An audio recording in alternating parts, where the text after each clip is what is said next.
All right. Welcome, everybody. Looks like we are live. Let's check it out. We are up on Twitch live. We are now, let's see. Do we have Kick online? We are live on Kick. We are live on YouTube. And everybody, looks like we press the go live button here on Facebook. On Twitch. And it says the live video is starting. We're waiting for Facebook to get online. And we are now live on Facebook, Twitch, Kick, and YouTube. You are watching the Sam Crescent Art Show featuring me, Sam Crescent, where I am drawing my comic book every single day. This is day 20 of consecutive live streams, doing these live streams every single day. If you've never joined the show, welcome. If you've been here before, welcome to you too. If you have been here but not ever watched it, well, welcome also. Welcome everybody. Now, let's see here. I am going to start out the way I always do, which is I'm going to warm up and get my drawing brain going. This is the part of the show that is probably the most boring for everybody because it is just monotonous repetition of what I do every day, all the time, constantly.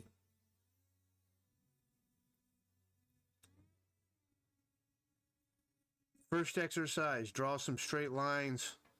Draw some circles inside those lines. Try and make the circles symmetrical. Try and make the circles the same size, same proportion. Try and touch the sides of the lines. Work the circles going in both directions. Drawing downwards and drawing upwards. These circles are whack. I wish they looked perfect, but they just don't.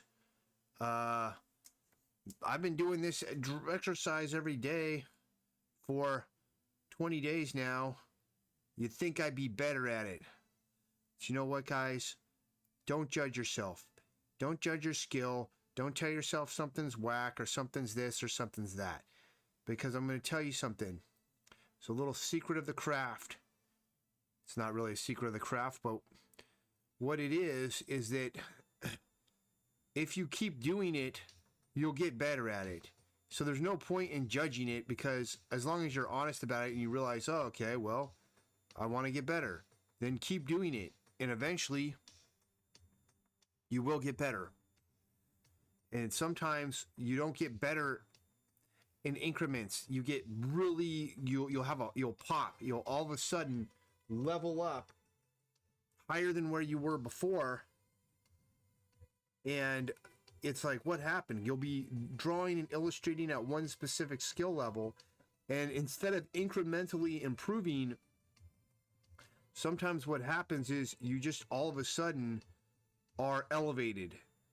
And I call it, like, I don't know, popping or exploding or something like that.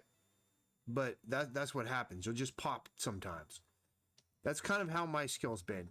I'll be stagnant, and maybe there'll be some small incremental improvements that are barely noticeable. And then all of a sudden, one day, my skill set is elevated. And I don't know when or how it happened, but it just did. That is what you should expect from this. So I do the circles. Now let's draw some boxes.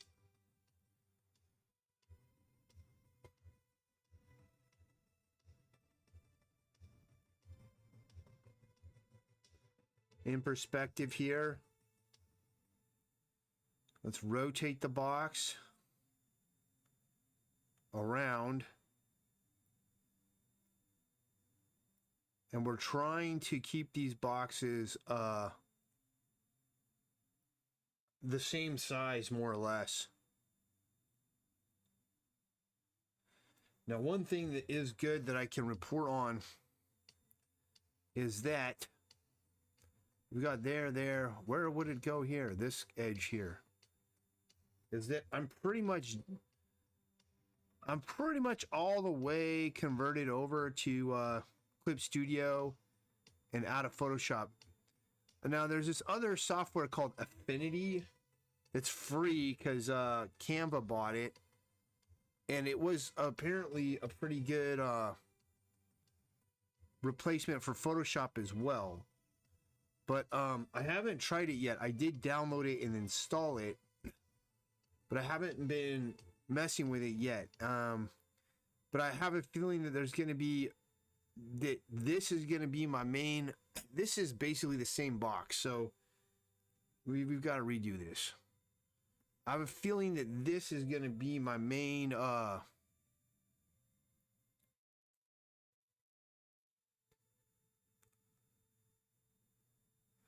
workhorse is going to be Clip Studio for illustration, drawing and stuff, but then there's a few more Photoshop-y type things that I'll need to do, and I might need to do that in Affinity, but I don't know yet. I don't know how it will work. And Canva is promising that they're gonna make Affinity free for life. So I have it. I don't know. I mean, you used to have to pay for it before it got bought, and I never bought it, but we'll find out. All right, let's do some mannequinized figures here based on these boxes.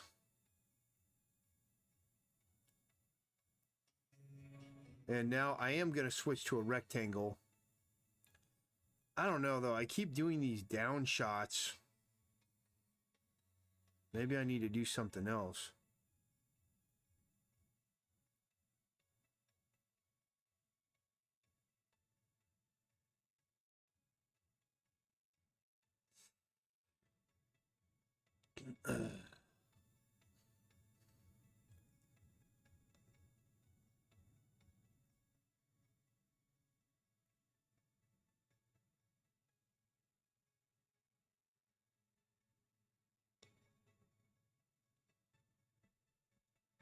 Which way should we make this guy look?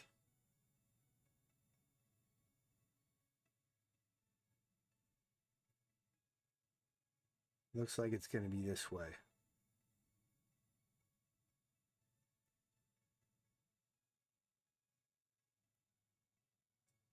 Hold on a minute.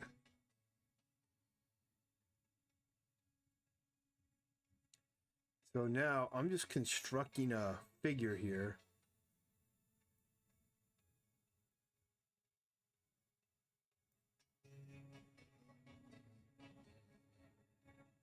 Is this music too loud? I don't know.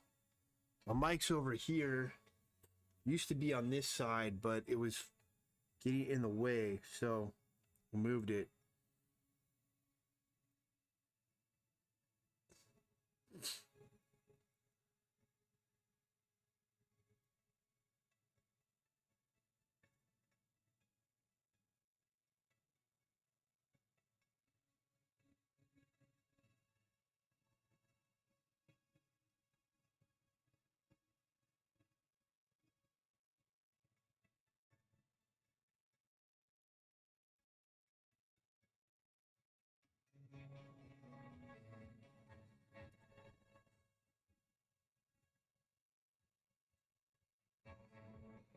I made the head a bit smaller. Let's erase off the excess here. Now, let me see. Where is this leg gonna go? We'll put it here.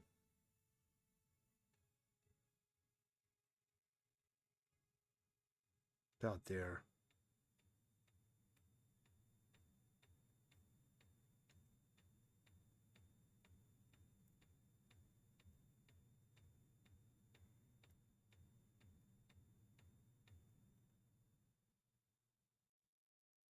Kind of lost my perspective here, trying to get the legs into this situation. Let's see here.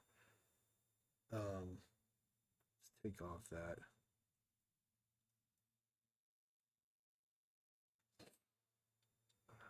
see here.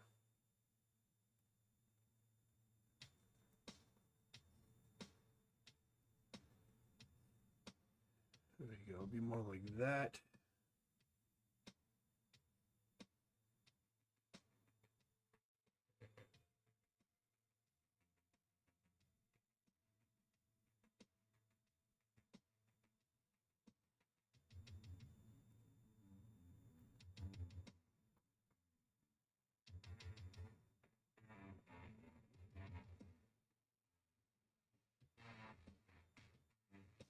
Something like that. Just trying to mannequinize this.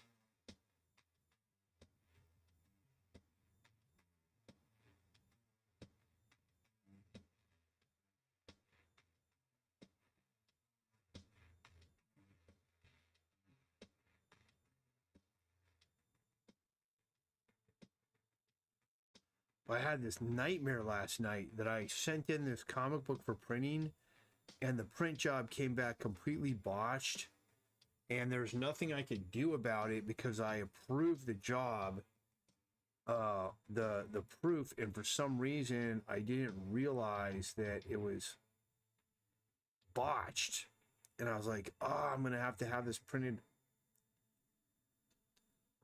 over again and all this stuff, and I was so upset.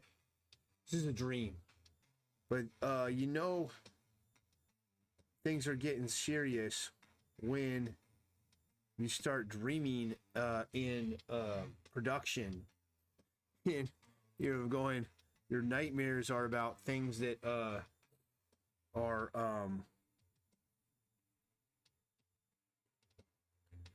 have to do with producing your comics and such.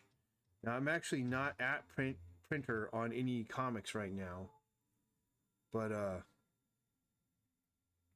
was still an interesting dream to have. All right, so there's a mannequinized figure. Let's do some Bridgman now. We're moving through this quick today. I want to get to the making my comics and stuff. So we'll do this some more Bridgman torso studies on page 171 of Bridgman's Constructive Anatomy. Realize your page numbers might be a little different if you want to look at it. So you know, on this page, Bridgman's got this concept here of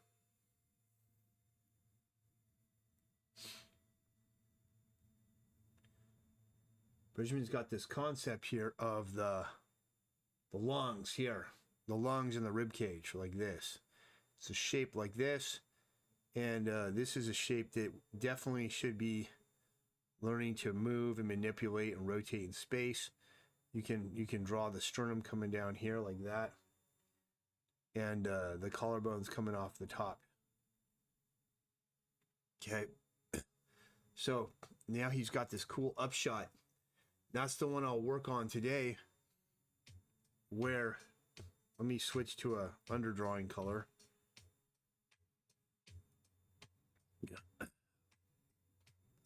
We'll have this thing like this. Kind of like something like that. Comes down. Got a shoulder mass here. Comes there. Neck here. Forearm going like that, and the head here. So that's it. That's my primitive structure.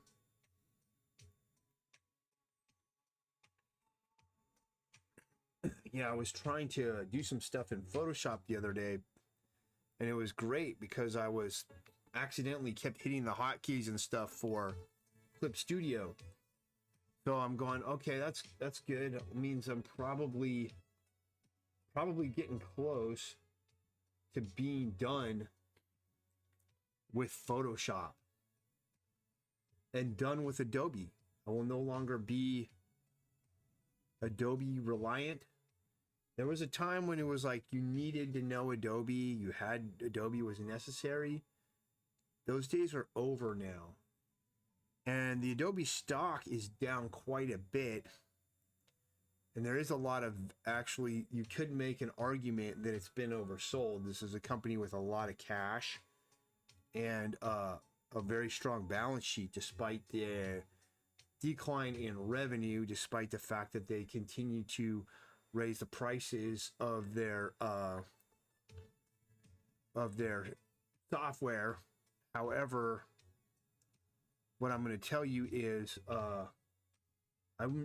even though I am a value investor, I would not be buying. I'm not going to be buying Adobe. One, because I don't like them anymore, and two, because I think they're going to continue to lose market share, and that's speculative based on my knowledge of what's going on in this industry and the number of artists that are just fed up with Adobe, with their prices, with their subscriptions, their expensive subscription. I mean, look, I don't mind paying the subscription on Adobe because it works, but at the end of the day,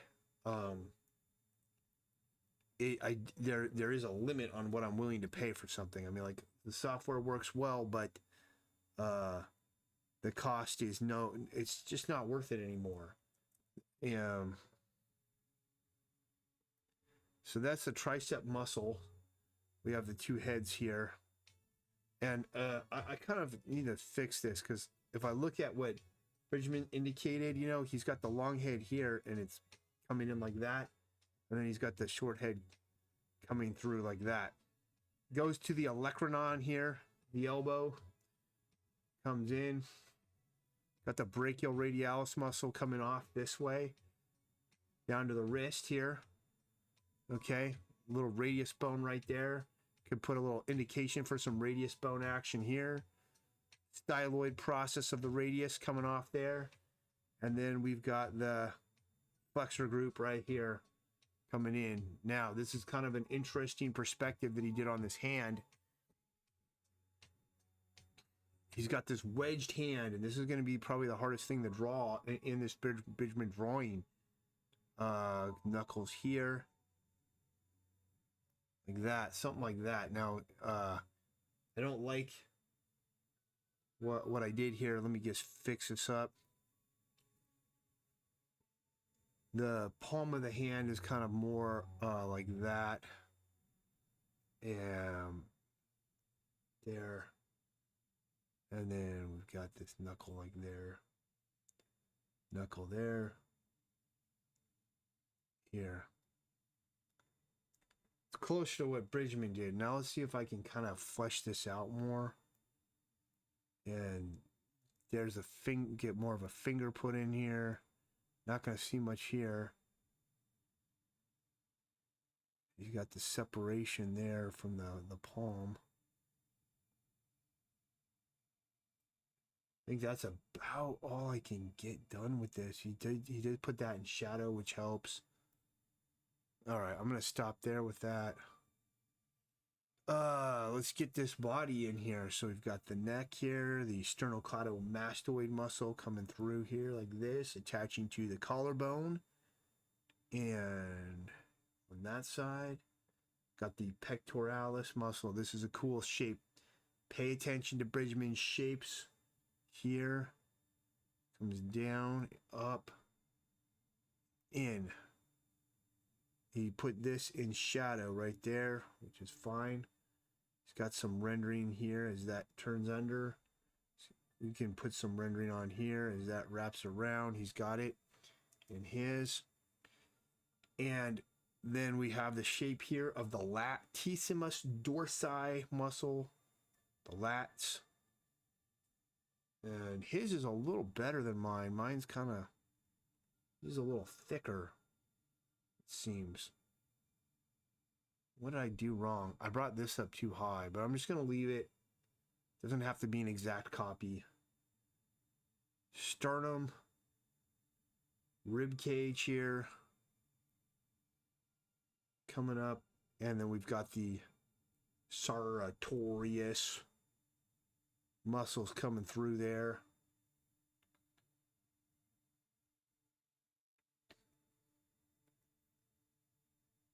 A little bit of that turning under of that.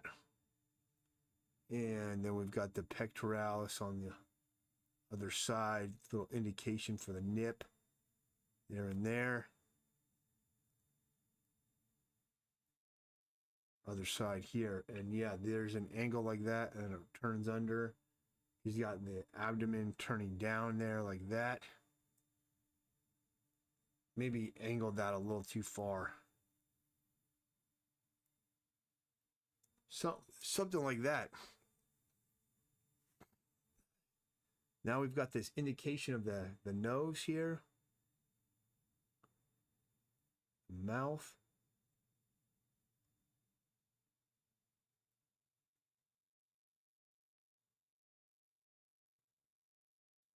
Let's redo that nose. It looks awful. Mouth, let's see here. It went like that.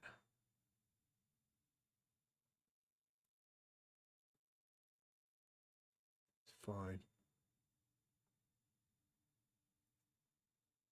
Didn't have anything there. My eyes maybe a little too far over.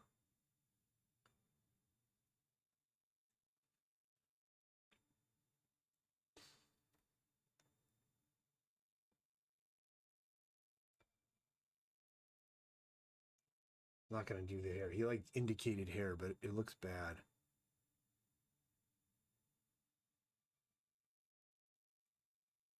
Yeah, I'd shave that down a little bit there.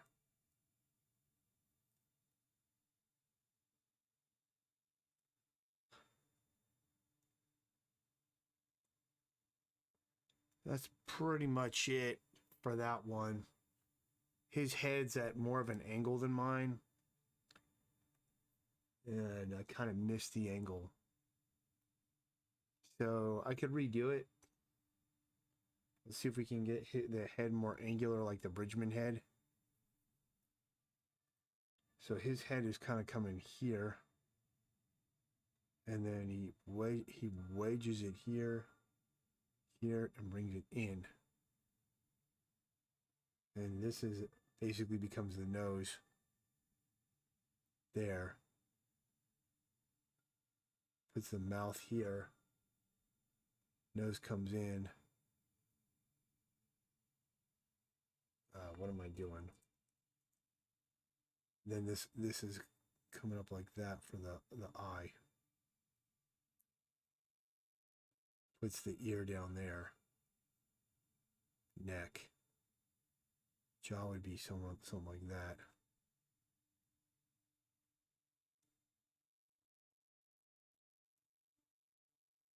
But that's a hard angle to do. If I were to construct it, let's see if we can Loomis this and get some sense out of it.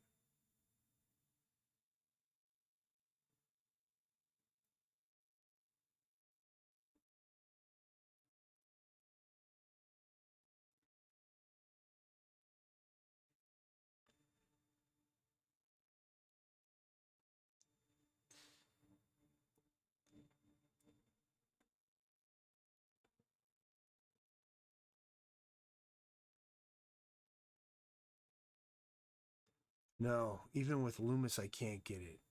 Maybe I need to do a box. Figure this out.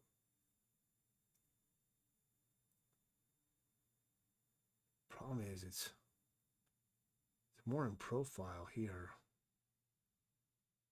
And you're not seeing anything there.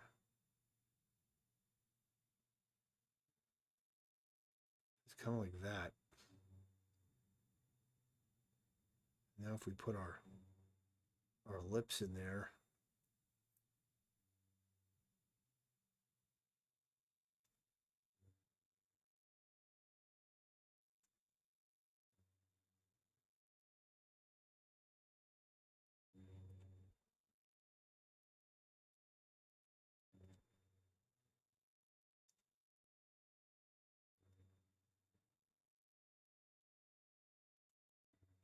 perspective is still off.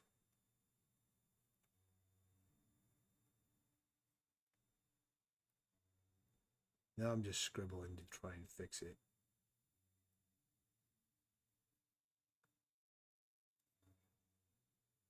That's a tough head. I'm going to do one more. Just try one more. We'll just try to replicate the Bridgman version one more time. Give it one more go. Got a line coming out here. This angle's there. This angle is here.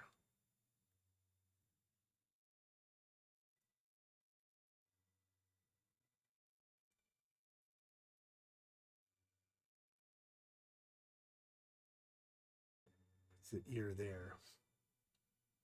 It's the mouth here. His mouth indication is just this.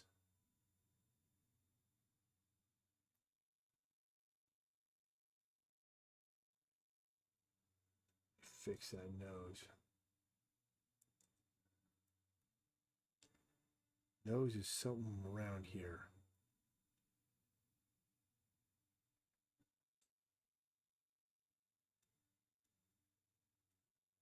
There.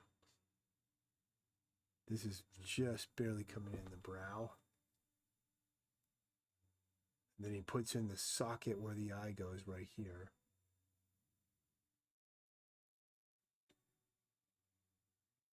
He's got some hair there.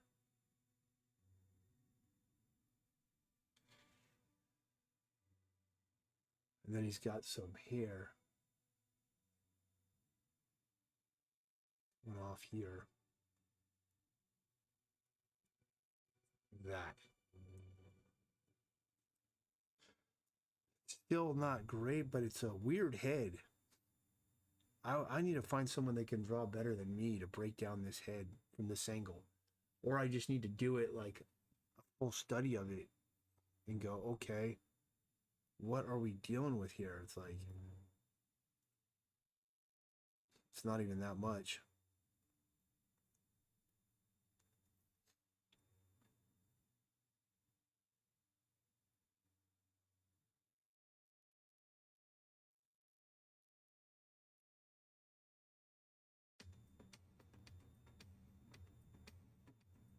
It does not look like his angle though. His head is like going towards this angle here. And I cannot. It could be that Bridgman's head is slightly distorted from reality.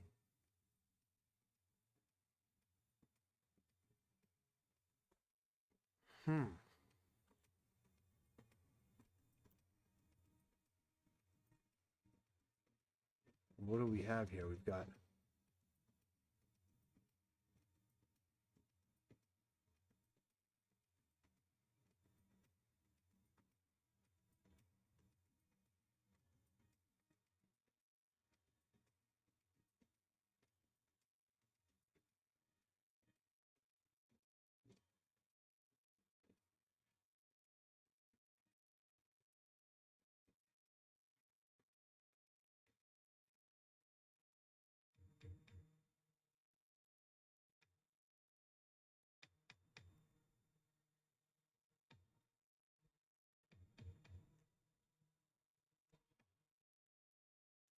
yeah, it's something like that.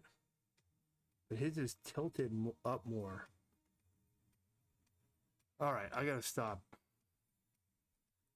Let's get going with the comic book work.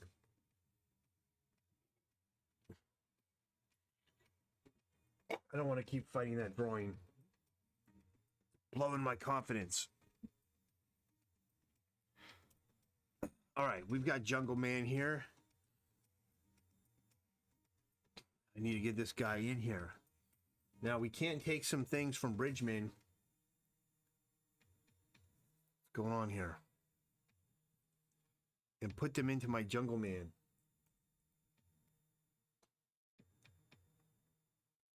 So let's do it. So this is the last main hero character that we've got in the scene. And we do have an upshot of his chest is going to be kind of raised up like that. So we will get this stuff going here.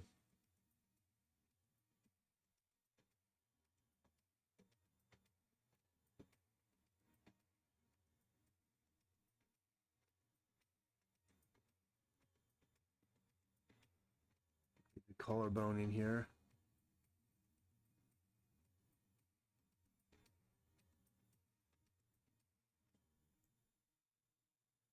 Rib cage here.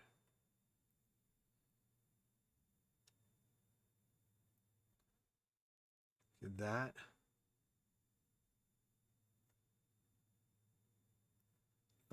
For these raised arms, it's kind of more this, and then we've got the coracobrachialis muscle here. Shoulder coming off there.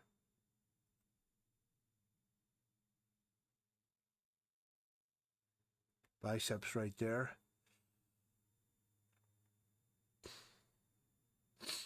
Then we can put those serratus anterior muscles kind of here, here, here.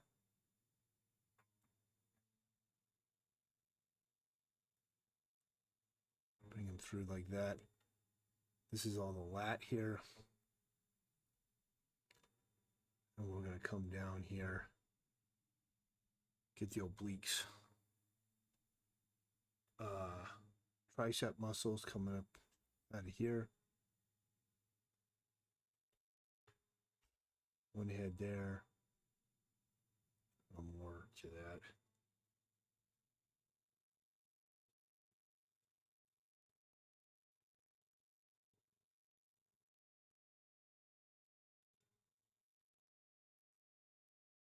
Bone.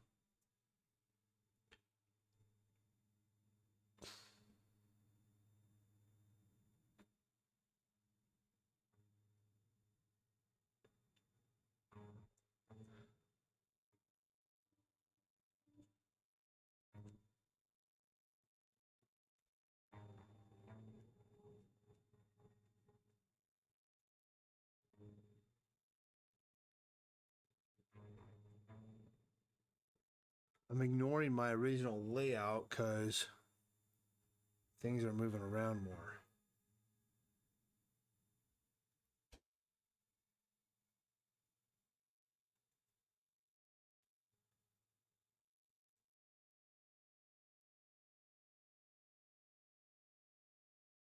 There we go. Problem is, Jungle Man's not actually this built up. Like, he's a little more wiry. So I'm going to have to probably redraw this guy and pull off some of the bulk that he's got on himself, because he's not this bulky. And he wears a loincloth because he lives in the jungle.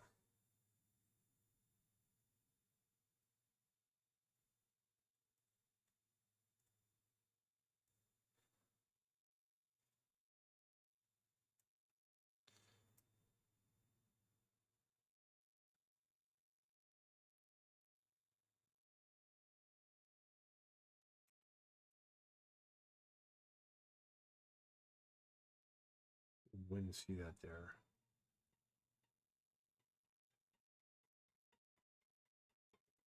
Go there.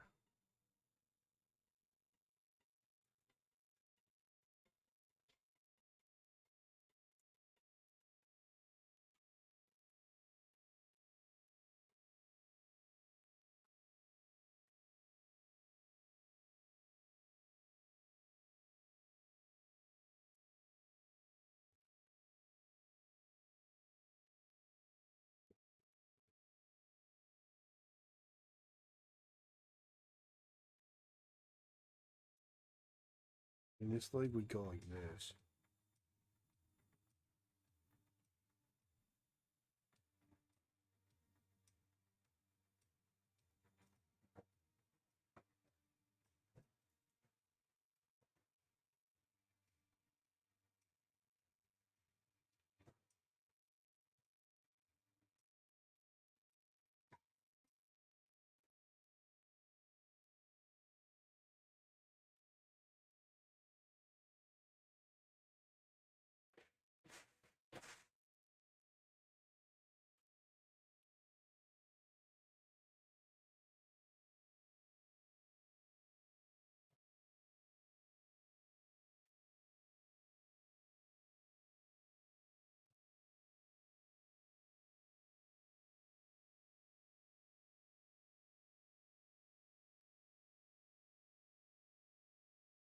All right, that's pretty cool. Let's get the other leg in here. Hip here.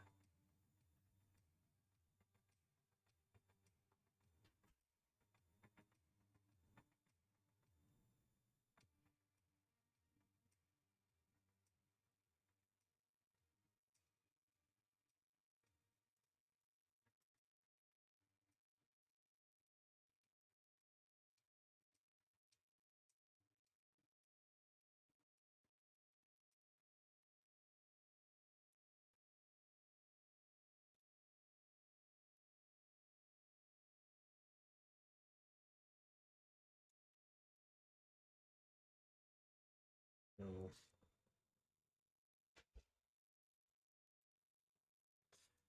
All right, let's see here. What the heck?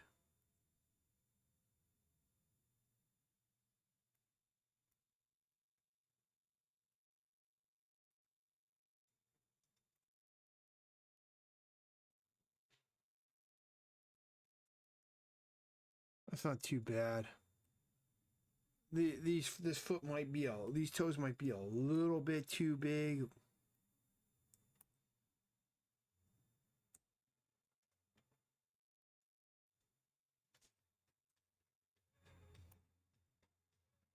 Maybe this big toe is just a little bit too much.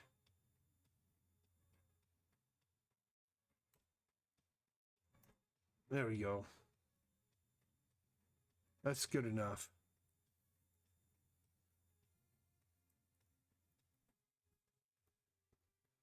All right, now I got to think about slimming him down a little bit. So knock this down. Let's turn that off. Bring that up a little bit. We'll make a new layer here, and let's just kind of see if we can slim this character down. He's a little bit too muscular. He's got this guy, Jungle Man's got more of a wiry, athletic build, not a bodybuilder build. So I'm gonna pull some of this muscle off of him, or pull some of the bulk off of him. He's still shredded, absolutely shredded, but we're just gonna pull some of the. Now that is a weird looking tricep, man. What am I drawing here?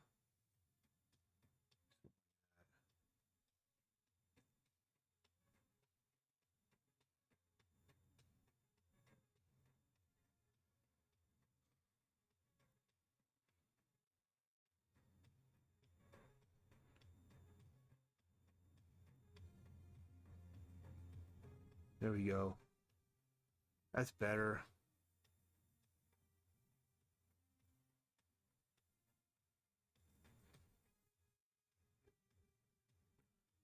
For this bicep, they're kind of going with this angular design.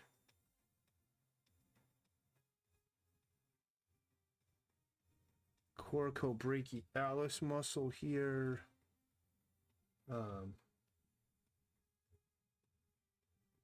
Like that. We've got the lat right here, and then the tricep coming out of it. That's better. He's like a little bit less, you know, he's a little bit less Flex Wheeler, Dorian Yates. Thinking of all the old time bodybuilders. But when I was a kid, I used to look at that magazine all the time, Flex magazine. I was so into lifting weights and trying to get jacked. Now, I don't care as much. Well, I got into athletics and sports, and pretty much that changed it because I realized that bodybuilding jacked does not translate to athletic ability, and therefore that's when I like stopped caring about trying to be jacked like a bodybuilder. When I was younger, you know, young kid, you're just insecure and trying to navigate the world, all that teenage angst and everything, and so you just want to be jacked. And I do swing my mace bell, and I need to do that again. I was supposed to be doing some wrestling today with my son. So I'll get going with that. Let's go to this underdrawing and let's just construct out the what's going on with this fist. Something here.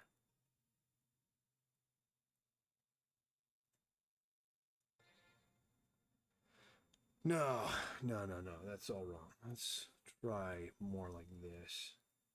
Let's get this plane here. What are we looking at, man? Okay, we're looking at it more.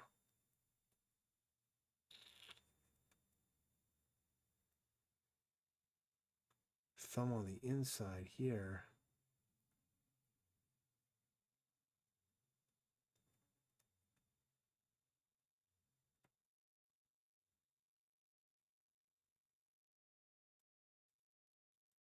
There we go.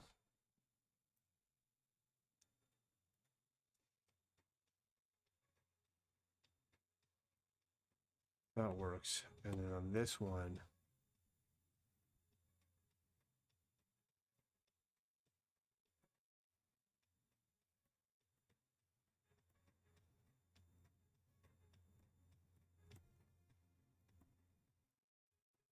something like that.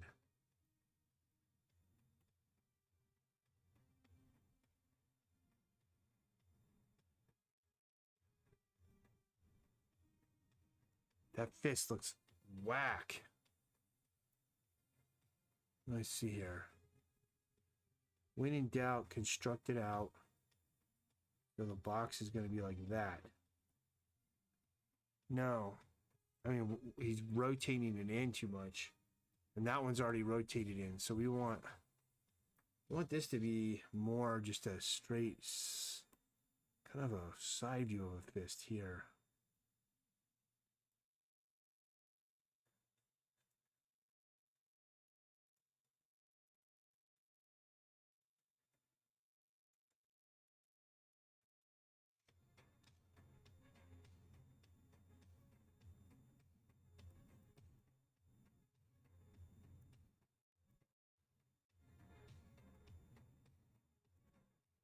There we go. That works better.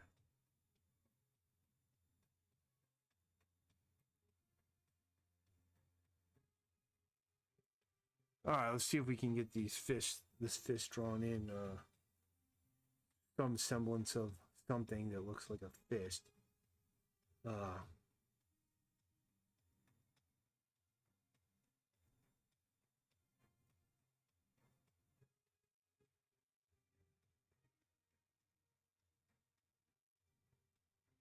Like that.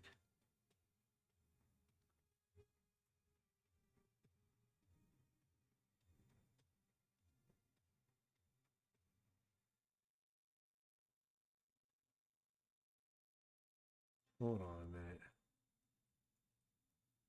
What I think is this got to be smaller. So this fist.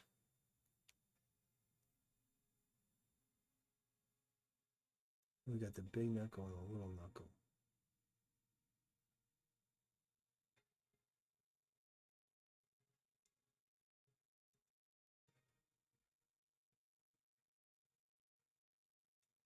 Well, I gotta do the hand studies next. I gotta stop studying the torso and start working my hands again.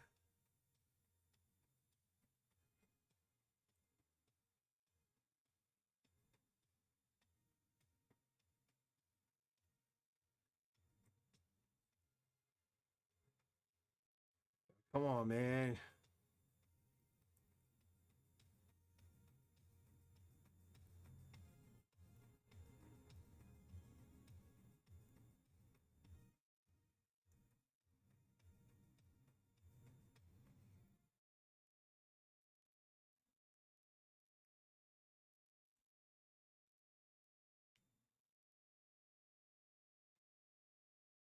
Come on, man. What is this?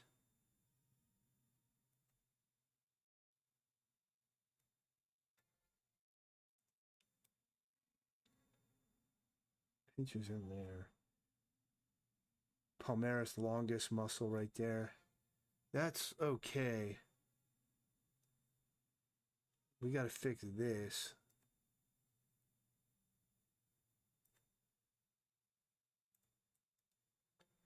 Let's just make this a little bigger for impact.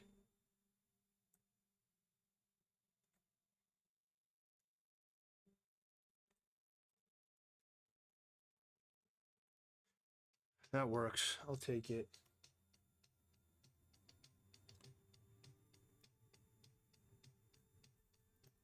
Now I gotta get this one.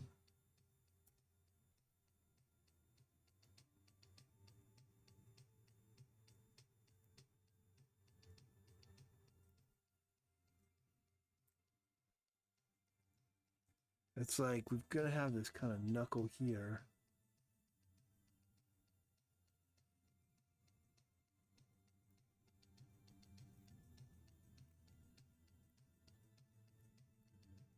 Something like that. There's the kind of a, no, it's going to be more pad of it.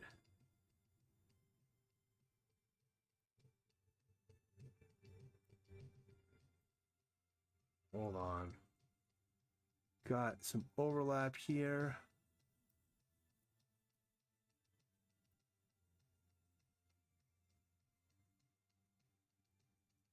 I'm going to tuck the thumb in here.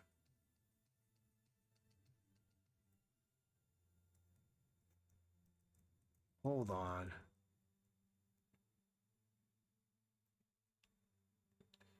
Man, I can't see this. Maybe if I look in here. There we go. Now we can see it. That. If I go like that. We don't see that. We see it there.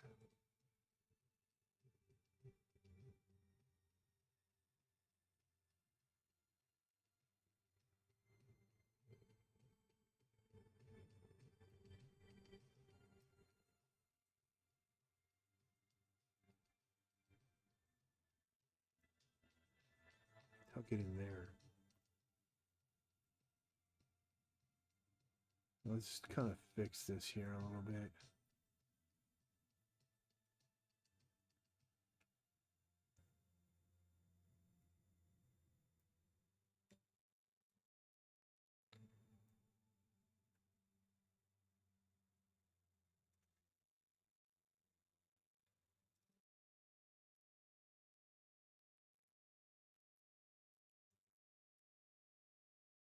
Overlap there.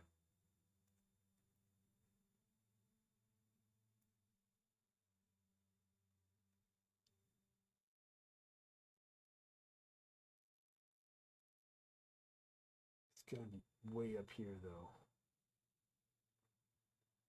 Boy, that's hard to get.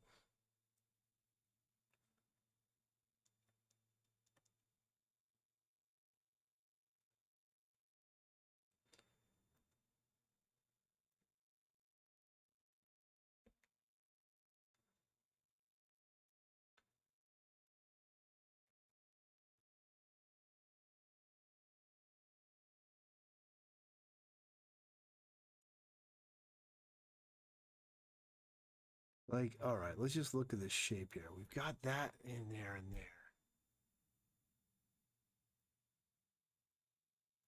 Got that thumb there.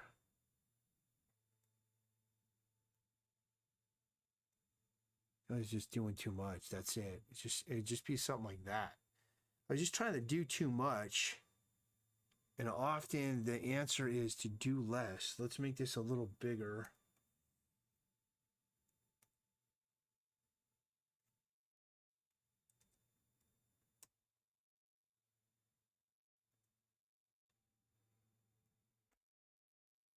Let's see, is that a giant hand now? Does he have giant hands? No, he's fine.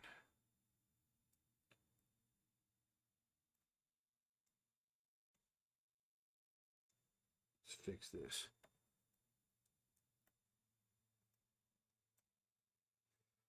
All right, so today is what is today? Friday, May 8th,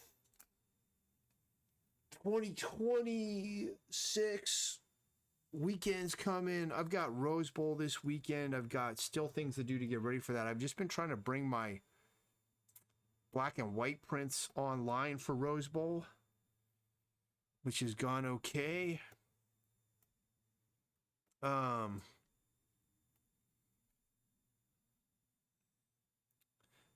reprinted 2 that have been out of print for some time,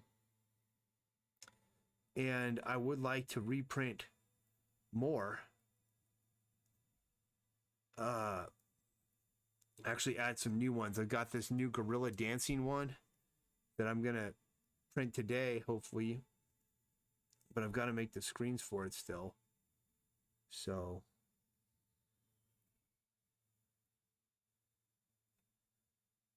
I don't know if I'll get it all done. I've got to go down to Connect. I've got to go to Costco. I've got to get some stuff for my son's birthday tomorrow. One of my kids is turning 14, and that's a big deal. So we want to celebrate that and make sure he knows how special he is. So that's going on. Yeah, it's should be pretty good though.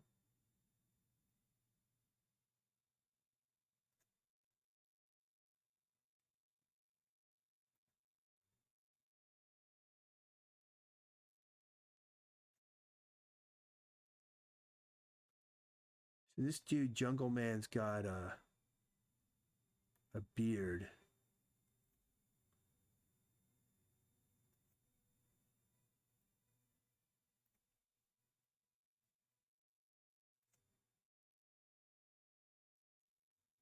So like that, and then he's got let me see how we do this here. Yeah, you've got this little action here.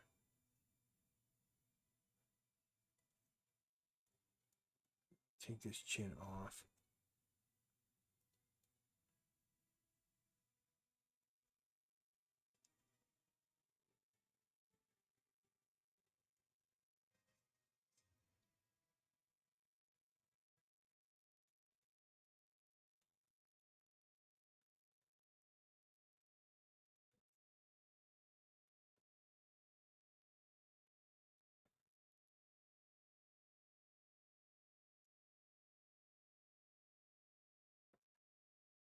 I need to do a study of ears too again. Like I've been doing the same. You start doing the same shorthand for stuff all the time, and that's when it's like, okay, it's time to do some other stuff, man. We need to do some more studies. We got to do something so we're not just drawing the same shorthand for everything. Same shorthand for the ears, same shorthand for the feet. That's how you start stagnating an artist. That's why I've been doing those Bridgman studies. You know, it's improving my torso because they've all been torso studies. But now I'm struggling with hands. I'm struggling with feet. I gotta spend some time into that realm now and get that back, get that up to par, get them online and everything. And that's what's great about being an artist is you never stop learning. You just keep studying and observing the world, and you'll keep getting better. That's really all there is to it. Observe the world. Look at how well those hands came out. Boy, those things were giving me problems. I erased my structural lines off of there, and boom, we've got some nice little fists clenched up. It's pretty cool. All right, let's see what we're looking at. We got this figure done. Let's knock off the back here, and let's adjust these proportions just a little bit. Let's merge these two bad boys together. We want to merge selected, and let's lasso and marquee this up, and we'll do the whole arm first.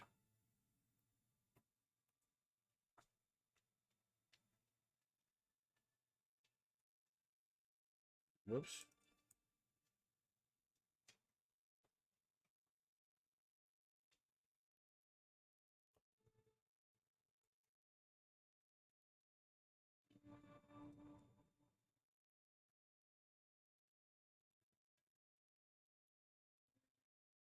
Part of why it looks kind of weird, maybe. Actually, I think I know what I want to do differently here.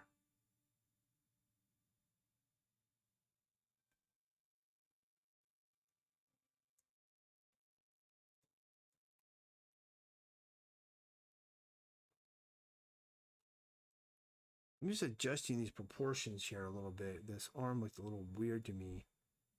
And we'd have like a... something like that.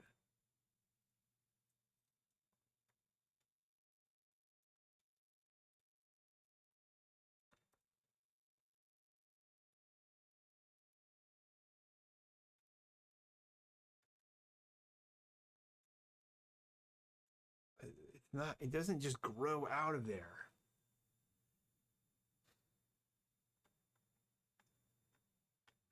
Let's see here.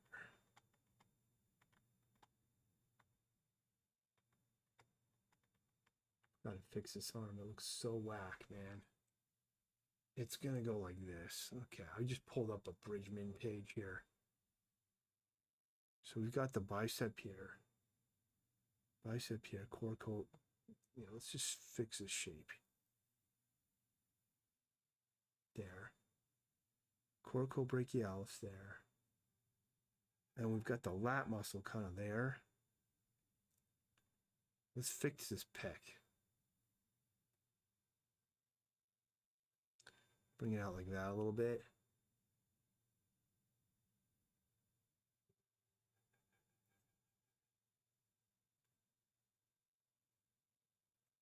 No, now I'm bulking them up.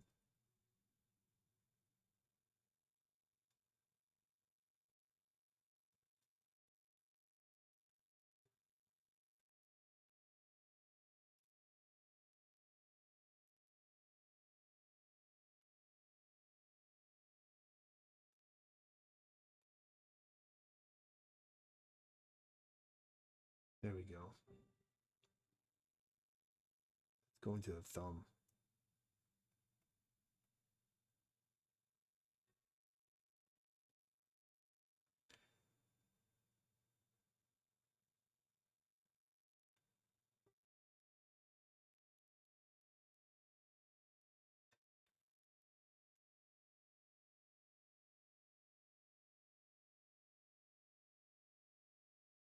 Gotta be something like about there. All right, let's put the silhouette value on this character and that'll kind of start pulling them together a little bit better. So, terrible. See how I just smoothed all that out? Don't do that. Oh, this is so bad. Okay, here we go. All right, I'm gonna take off the jacket now. Time to get my hands dirty on these drawings here. All right, let's see here. What can we do here? I gotta get this show. I gotta get this show moving. We've got to make some progress. Been floundering with my drawings all day today. I think I couldn't figure out this weird Bridgman head perspective that is probably completely whack to begin with, but I'm gonna have to figure it out. And I wish I had some friends that were I do have a few friends that are really good draftsmen. While my teacher, but I don't know that he'd actually sit down and figure out this head. This Bridgman head that I can't figure out. Listen, if you can do that Bridgman head, send it to me. Break it down. Show me how it works. The one that I messed up on the beginning of the video. Now, I am very pleasantly surprised that I pulled off these difficult angled perspective hands. But then again, I shouldn't be surprised, as I've done this successfully numerous times. However, you still are always doubting yourself. And I don't think there ever comes a point where you just have complete and total confidence. I don't know. I've come across artists that do. Most of them, though, have the ability to kind of accept whatever happens, and they have less of a maybe an idea in their head as to what they want to make.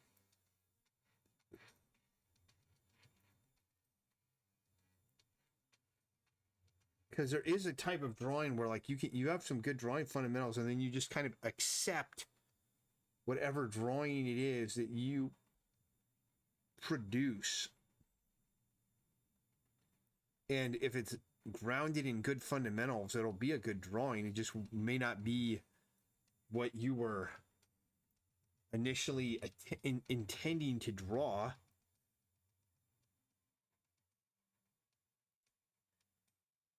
All right, Jungle Man.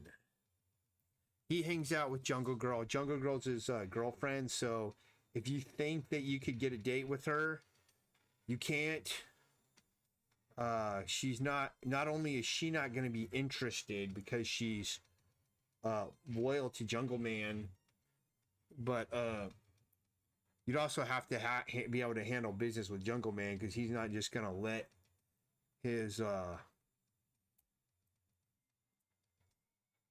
I don't know.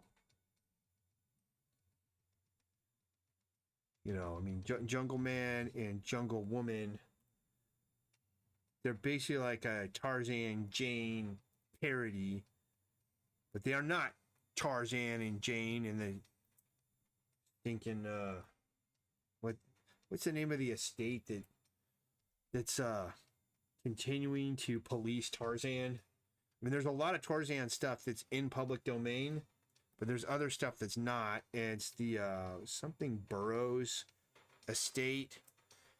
They're just like a freaking zombie dead corpse, just trying to continue to hold on to this thing that's literally over 100 years old. It's been in the public conscious for decades now. That has, you know, nobody in that estate has any relationship or anything to do with the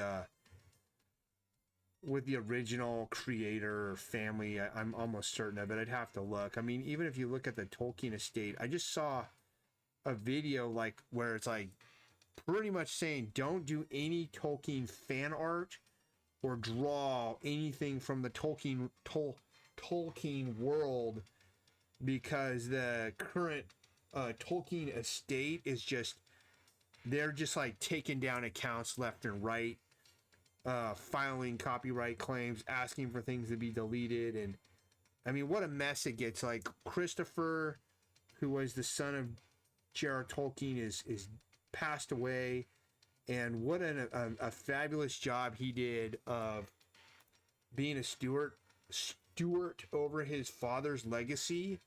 And now we just have this, you know, it's literally just a corporation now that's running it. It should be just given to the public at this point. Why should there be an elite group of people able to continue to profit off something that had nothing to do with, just because they hold a piece of paper? I don't agree with it.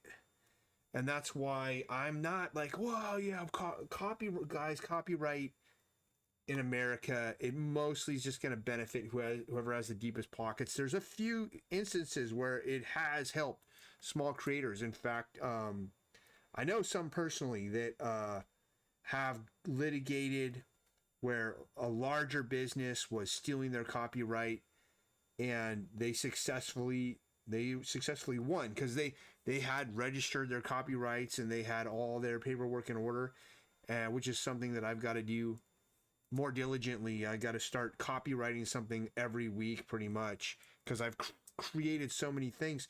There's this guy named Ken Penders. Let me look it up really quick. I met him. I tabled next to him at a convention. He's a really cool dude. Ken Penders. Yeah, Ken Penders. This dude he wrote Sonic the Hedgehog comics for years. Oh, dude, what's up, guys? I actually got some comments on Facebook. Philip and Daniel, thanks, my friends. I know both of you guys. I see you all the time, and I appreciate you too. Yeah, this dude Ken Penders, he created like over when he was writing Sonic the Hedgehog, he created over 200 characters in the Sonic universe, and he was writing it when Archie had the agreement from Sega to publish it, and he copyrighted all his stuff, registered it all, and when Sega started using it without giving him royalties, he took him to task and he beat him. And that's one of the situations where copyright actually helps smaller artist, smaller creator. All right, cool, man. Now let's go with the G Pen and the real G Pen, not the fake one. And let's now that I'm done floundering, let's get some stuff happening here. Let me get back over to Facebook. I'm gonna check the comments. I'm gonna configure my comments next week. So the order of operations is configure the comments. So if anybody does comment, I'll be able to see it right away. So they're all go in one place.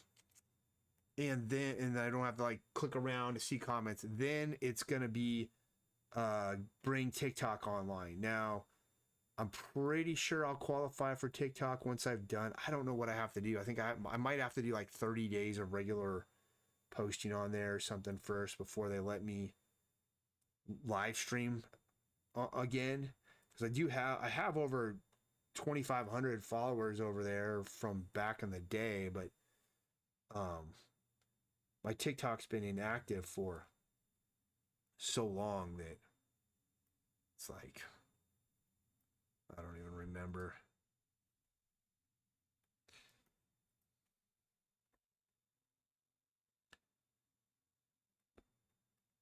Put some of that on there. Let's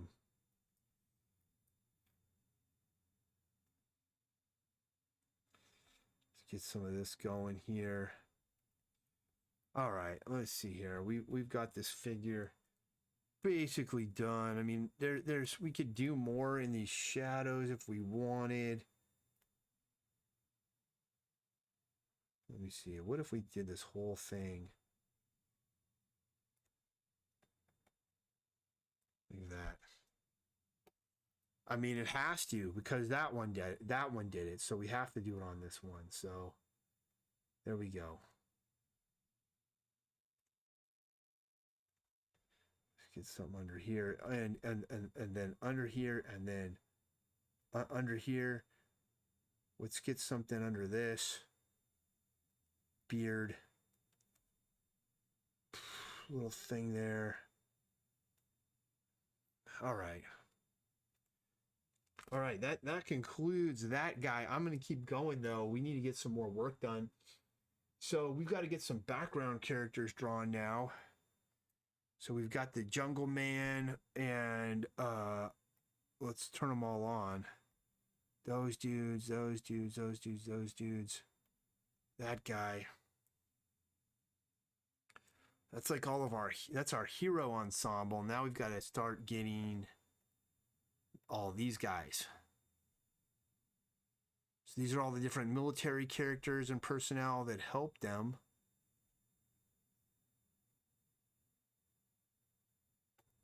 Why is he still on? Where is that guy?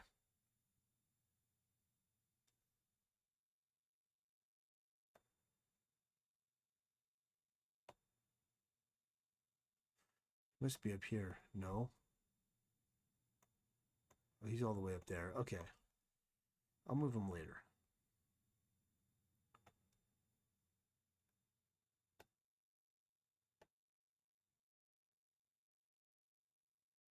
All right. We got to start drawing these guys. And I gotta just start going through them one by one because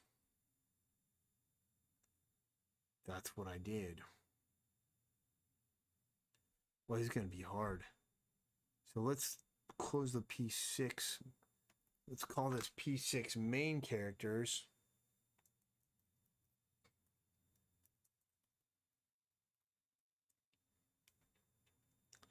And then this one's going to be called P6 background characters.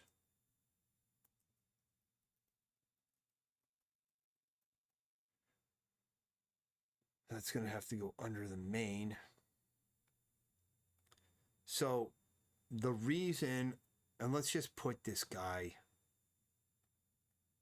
let's put this guy where he goes while I'm at it. Just keep this file organized. So I'm going to take this bad boy.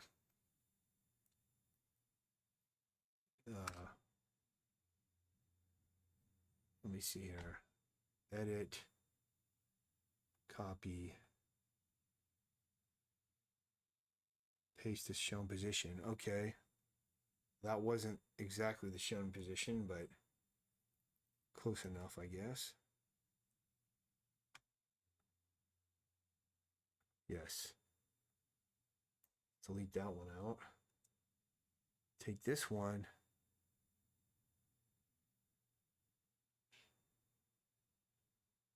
Where are we here? Here we go. Main characters. All right, now we got all the main characters, and then all these background characters are going to fill in the background. The background characters are going to fill in the background.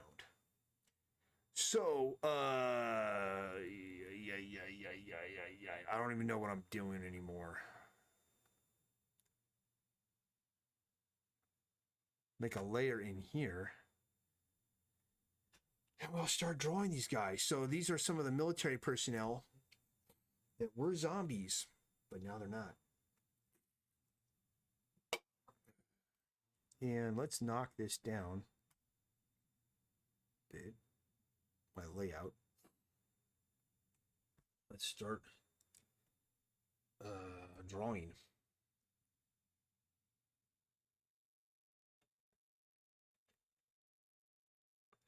I've been using that. Okay, so you just got to start kind of too big here.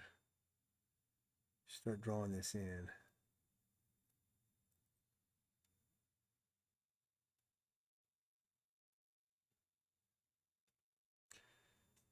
So since I've been live streaming, I've watched a lot less YouTube, and I actually think that's been good for my mental health, to be honest. I used to just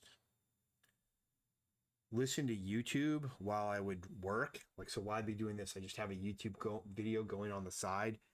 And sometimes it would distract me. Like, I'd be looking at YouTube instead of just getting the work done. And that's the good thing about this is it forces me to stay on task even more. But the other thing about it is I was watching just a lot of nonsense on YouTube, you know. It was like people reporting on the state of comic books, the state of animation, stuff like that. And most of it is kind of, it's just clickbaity kind of things and not really going to help your career, or it's not really going to help you make the stuff that you're trying to make, you know? So kind of indicate this nose here. What are we going to do?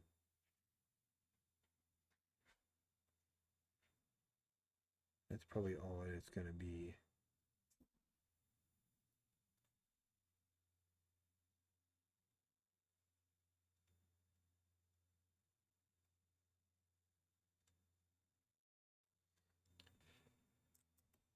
There we go. So this guy he's in a good mood now.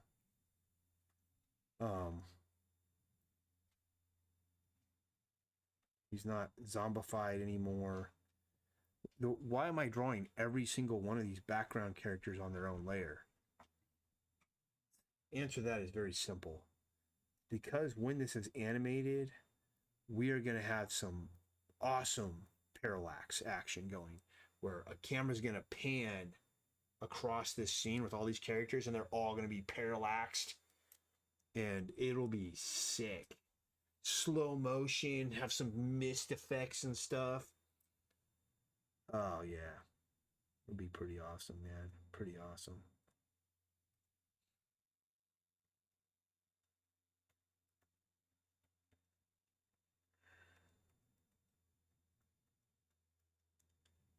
No.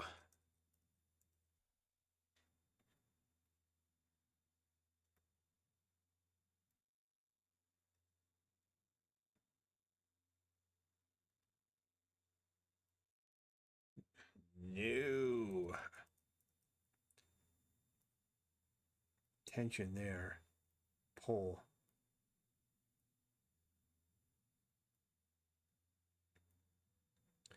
Wrapping around.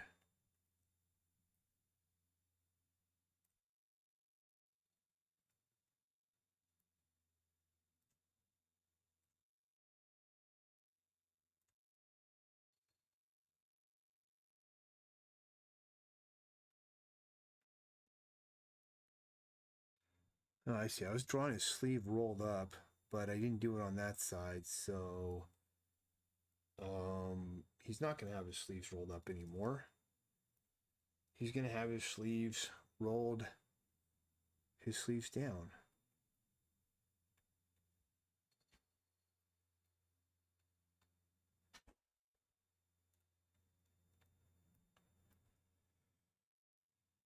Whoa.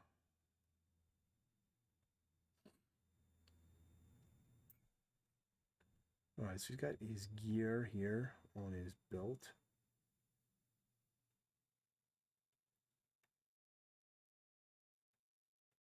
Kind of that put in. I think we did a hand here.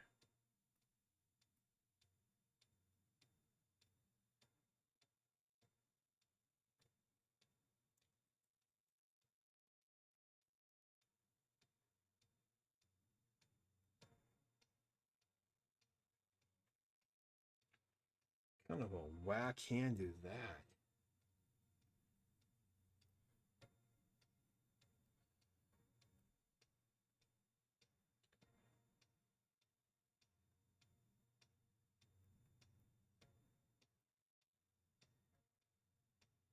There we go.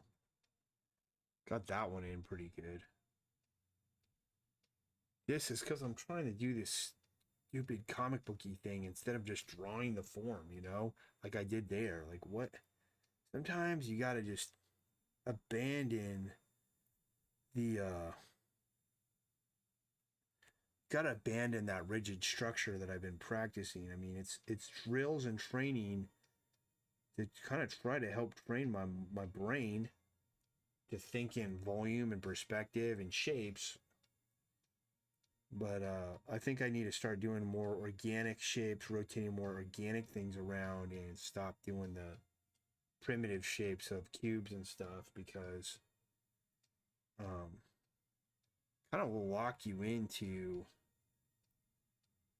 doing some bad art sometimes, you know. You'll come across guys that are really good at their structure, like they do like beautiful drawings of uh, mannequin drawings and structural figure drawings, and then when it comes to actually making art, it's like much less good.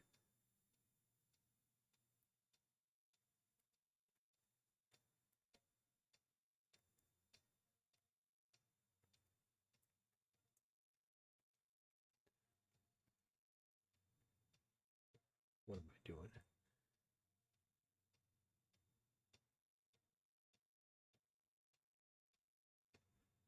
So here we go. We're cruising along now because it's like kind of less thinking because like more drapery and folds and pulls of the clothing and wrinkles and stuff like that.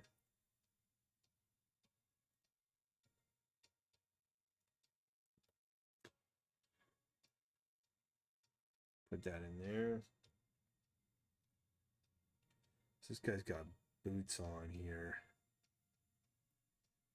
Boots are the shoelaces. You kind of just want to indicate where they are. If you like draw them out individually, it's going to look weird.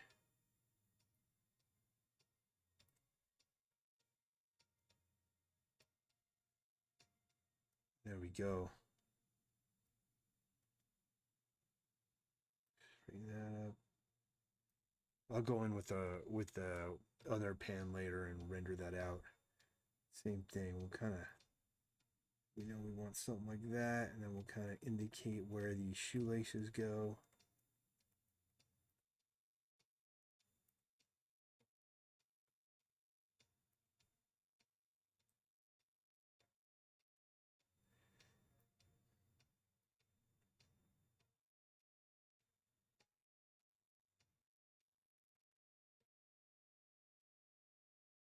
All right, we're looking pretty good here. Let's go to the G pen.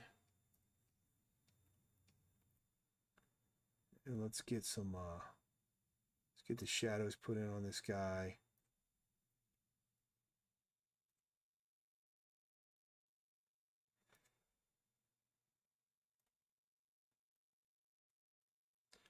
I don't want to make this, full like Alex Raymond, or Al Williamson, heavy shadowed piece, because like I said, I'm looking more to push all this kind of stuff with the color.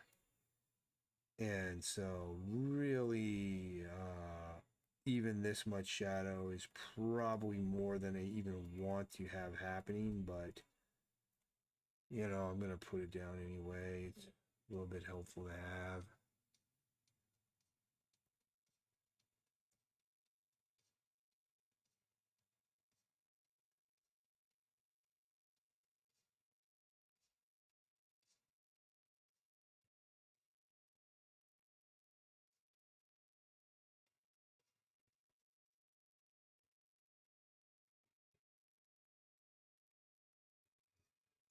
Put a silhouette value on this guy, and then we're going to call him done.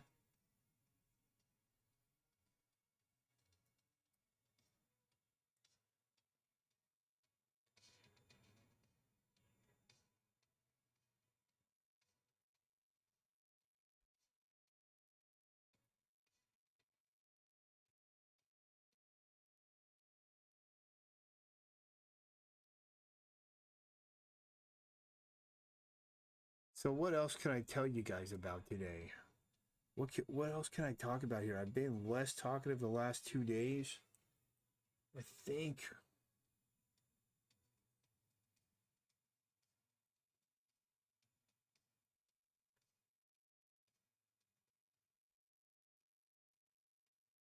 Yeah, I mean, the main thing I'm looking for with doing all these live streams is just receipts. I've got receipts, and more receipts of my process, of me actually doing the work, of everything here. And watching someone do this is probably pretty boring, but at the end of the day, I will have this archive of all these drawings and everything that was made. And years later, when all these comic books are these pop culture sensations, people can go back and look at the live streams and see, oh, that's when he drew that guy. Oh, that's when he drew this moment. Oh, that's where that happened. And it might be kind of cool, although nobody will probably do that, but and chances that this is going to ever become a cultural sensation is slim to none. However, I can still feed my own delusions, and that kind of helps comfort me, I guess, as much as possible. And I'll keep feeding my own delusions, and then I'll just keep making these comics and streaming them, and we'll see what happens.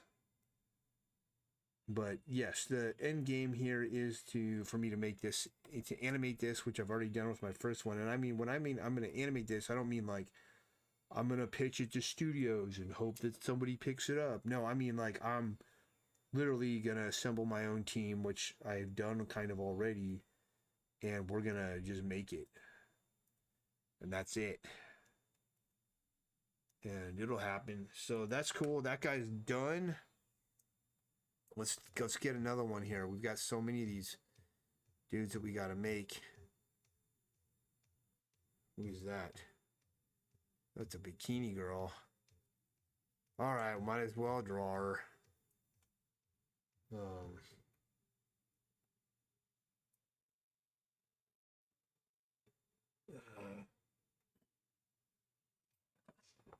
really bothering me.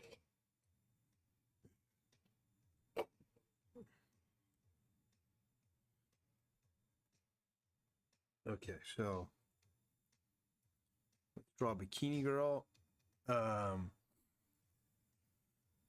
Let's move her over a little bit so we can get the whole image. She's not cropped.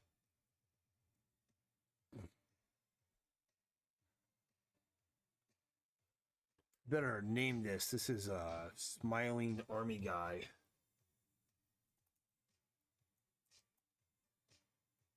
Okay, and this is bikini girl. Really creative names here. Okay. The key on this one is just not doing too much.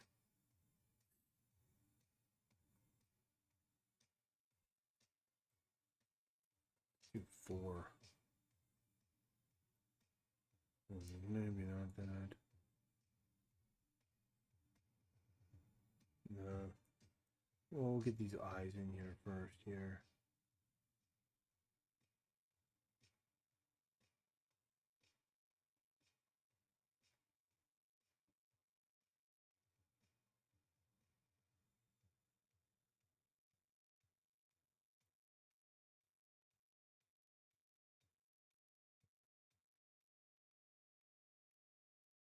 No, let's not do that. We put a shadow off of here on the dude, so we'll do that with her.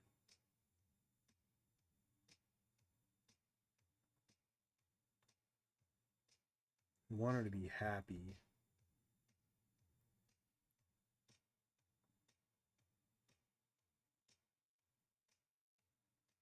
We could make her with her mouth open though, but I'll just leave it like that for now.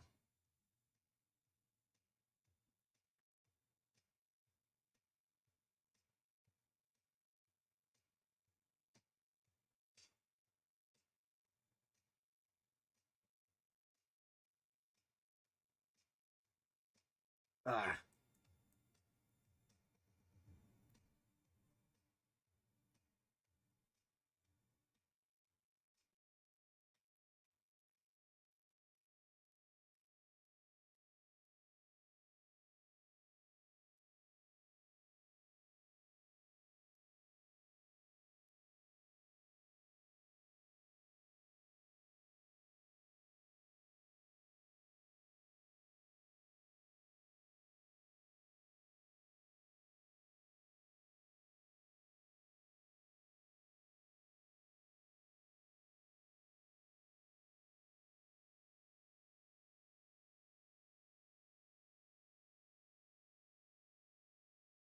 I don't like this line.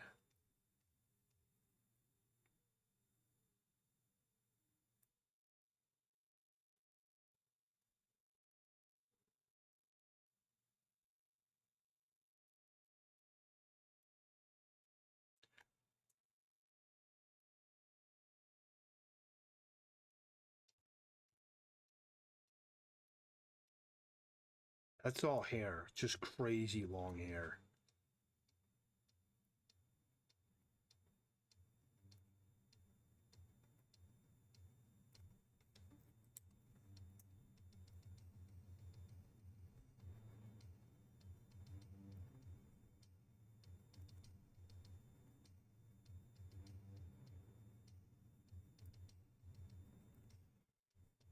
All right, it's coming together okay, I suppose.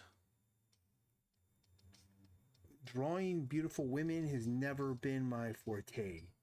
And I've drawn, like, there was a time when I would draw women every day to try to get better. And then I fell off that horse lately. I need to start doing it again. It's a good practice. But I kind of quit for a while, unfortunately.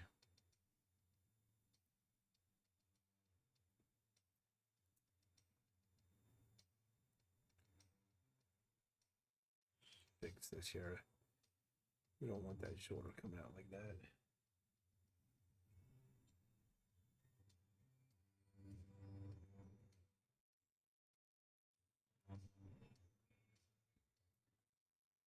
There we go.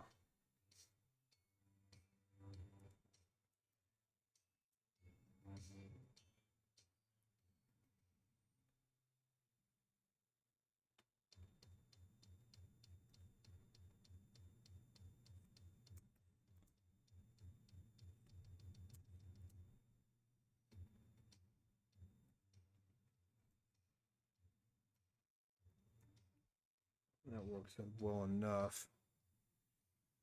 See if we can get this hand in here.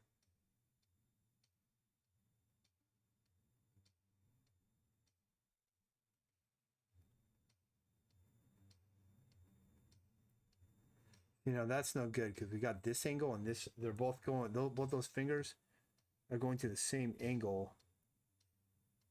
And we don't want that.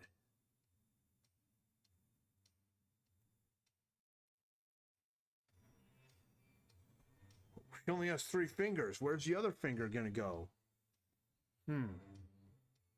Well, let's try to fix this.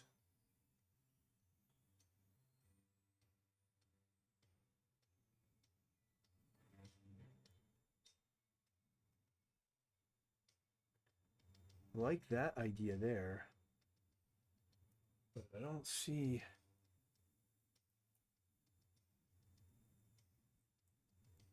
that working.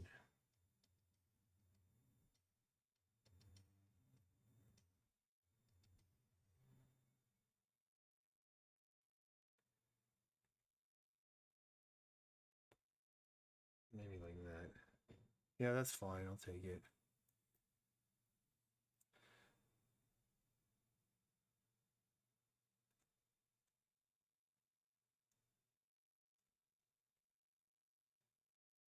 Yeah.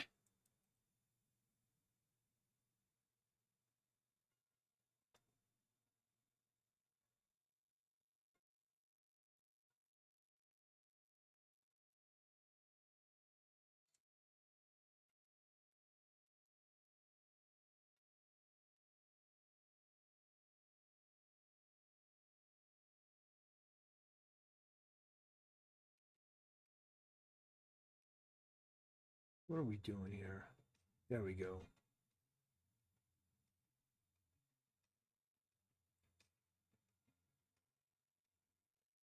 That's fine.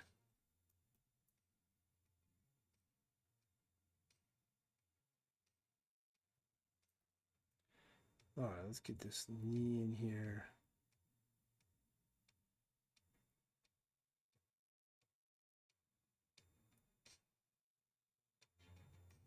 The heck?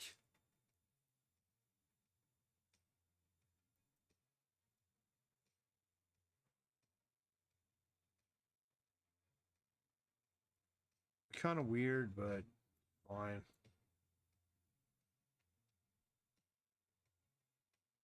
It's mostly going to be in the background anyway.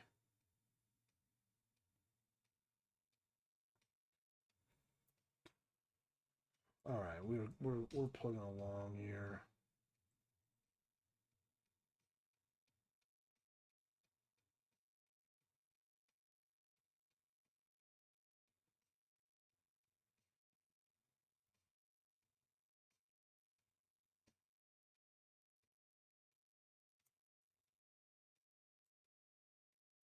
Good for that.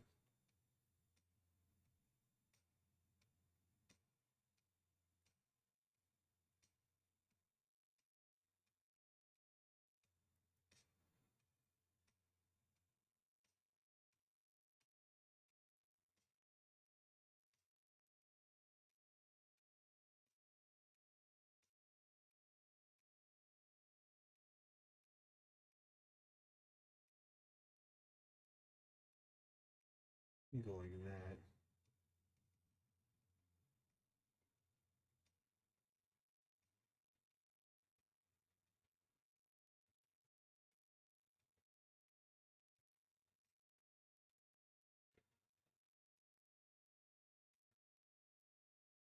Basically it for that one.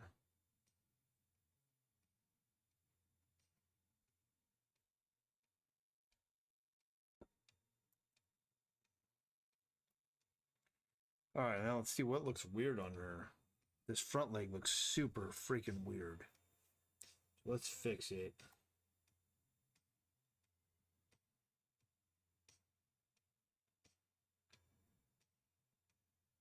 Try that again.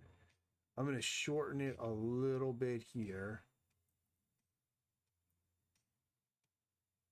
So just shorten it up a little bit there. And then let's lengthen this one up a bit.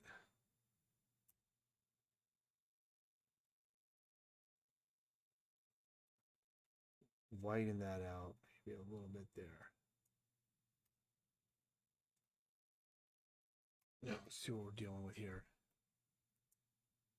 Now she's got some like crazy calves right now. Like I really built up her legs here, these calf legs. Whoops. Let's just redo those maybe.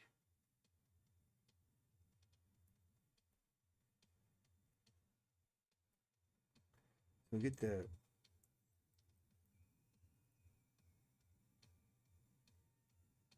knee coming down.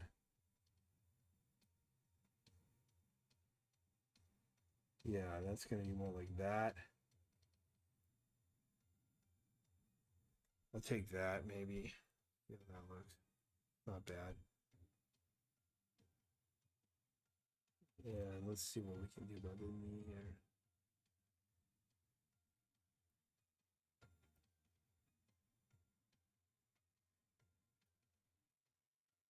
That works. That's pretty cool. 1, 2, 3, 4, 5. Let's put the silhouette value on her.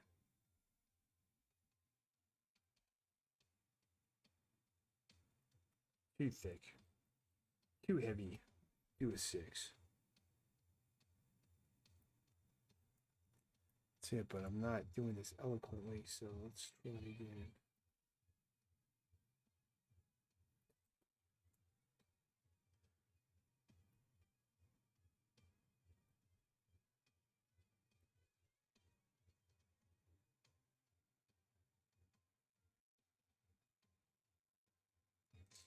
No.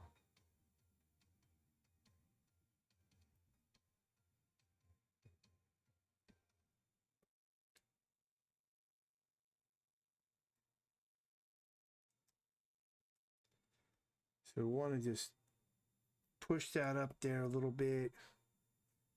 Bring that down. So this character was a zombie. She's been transformed. So now she's not a zombie. But I haven't drawn her eyeballs in yet. So we got to do that. Yeah, that should not... This line got built up really thick down there. We don't want that.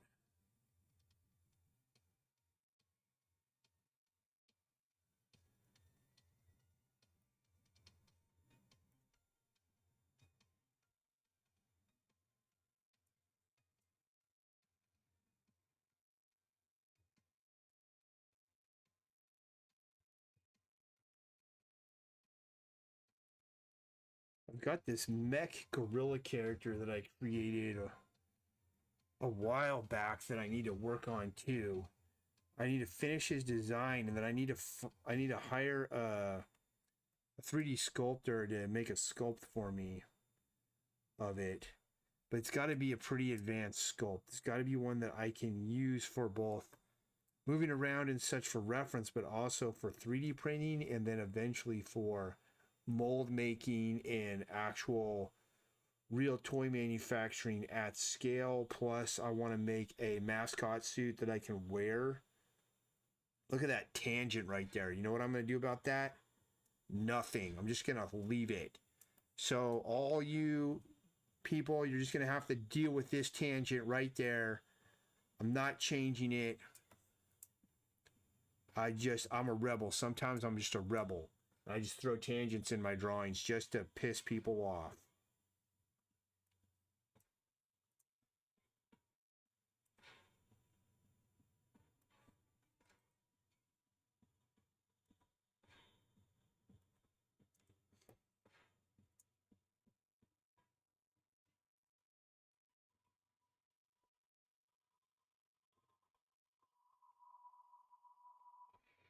Pretty cool, pretty cool. Let's go to the G pen. The real G. It's called the real G pen. All right, what do you guys have going on this weekend here? I'll tell you what I'm up to. I'm going to be at Rose Bowl on Saturday. I'm going to be celebrating my son's birthday tomorrow. I'm going to be just doing all manner of stuff.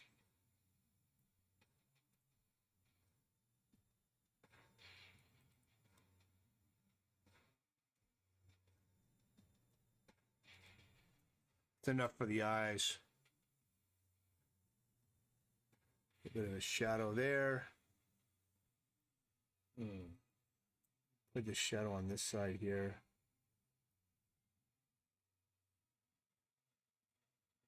Thicken that up because it's in front. Thicken those hips up.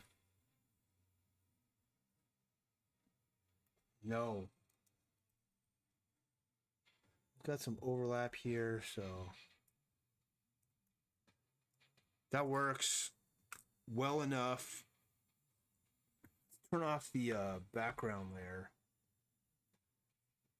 That gives me an idea of what else I need to do with it.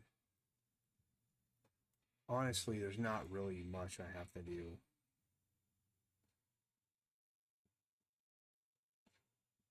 I mean, I'm just going to give some of these lines a little bit more weight in some areas because they need it. But that's essentially it. Not really much more to go. All right, so there's that one's done. What's next?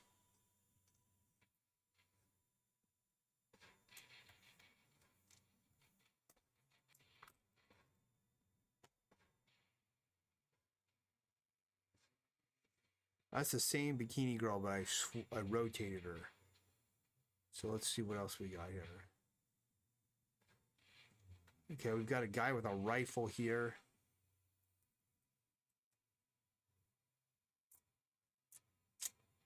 Let's draw that guy. I'm going to make this the last. Well, it's 9:56 already. I'll make this the last one of the day.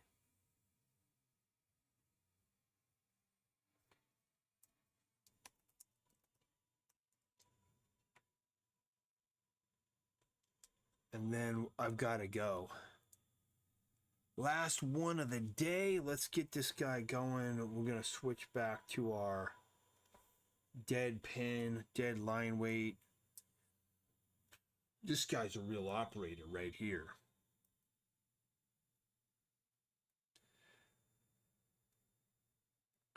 There's a time in the martial arts world where everybody was in their bio claiming to be like an operator. Special ops, operator, all this stuff, which is like a military term that like you operate, you know, missions and stuff, like dangerous things. And since I've been less involved, I've been less and less involved in martial arts every year, and it's been really good for my mental health, to be honest, because there's just so much nuttiness in that whole culture and community that I just don't want to be around anymore. it's the same thing though in art. It's the same thing in everything. There's gonna be good eggs and bad eggs, and uh, some of my best friends I've met through martial arts stuff. So I can't say that it's all bad because it's not. And there's a lot of weirdo artists out there too that are just toxic and weird. I don't know. Most of my artist friends are like some of my best friends though. Like I feel like that's the group of people I sort of relate to the most, but not always.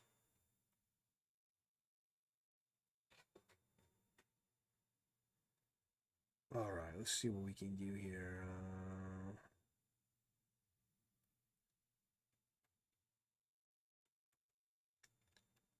Bring that in. Oh yeah, he's got a helmet on, so that helmet's got to be strapped on. So let's get that going. Pretty simple here. What else could I tell about here? Just strap it on this helmet. And then his thing's going to be like the more modern style.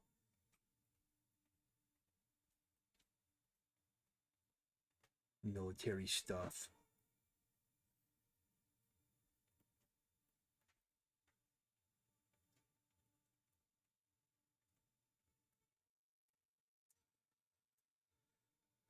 Get this gun in here. I mean, this weapon. You don't want to say the name of what this is on social media, or you know, I'll be throttled, I guess. But so this guy was a bad guy, but now he's a good guy. Essentially, this whole scene.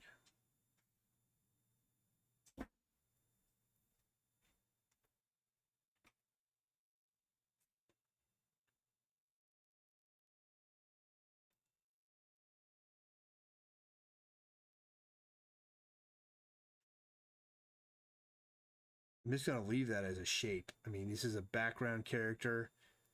If you can just simplify something as a shape, do it by all means. Just do it.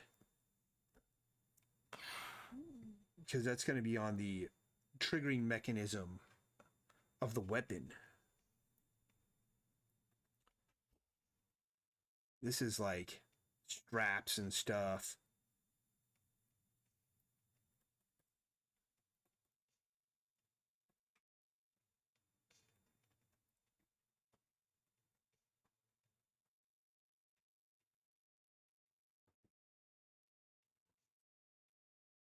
There we go.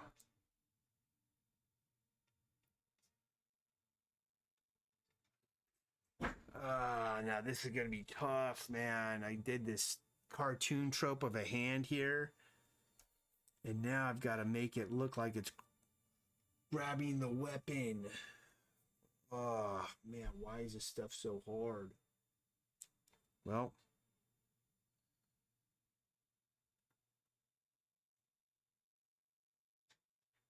just not gonna think about it. Not even gonna think about it. I'm just gonna do it.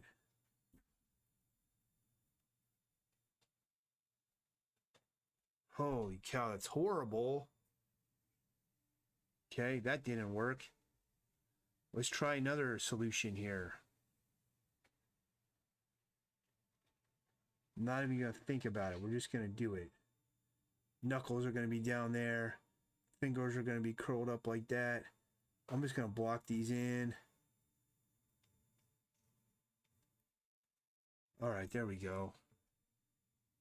And if he's holding this, here's where I'm confused. His thumb side is on the outside.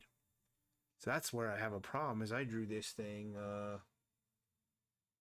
backwards. Well, let's see if we can just flip it, if it'll look okay. Edit. See if there's a transform or a flip. Transform. Flip horizontal.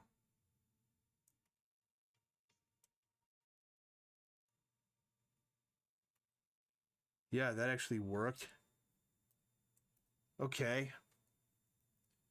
Yes, that was lazy. I didn't redraw it or figure it out after I just after I just winged it intuitively. But sometimes, what is this? Calligraphy? Sometimes that's what you do. Winged it in, got on the phone, and was like, I'm ordering a hand right now, holding a barrel of a barrel or a weapon, barrel of a weapon. Let's go. And is this the best hand ever drawn? No. But look, man, this thing is like gonna be that big. We don't need to go further than that. We don't need to make more work for ourselves when, you know, it's not necessary. Let's get this character done.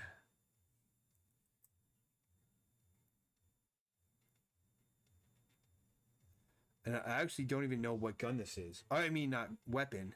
I don't even know what it is. It's something I made up, I guess, futuristic thing.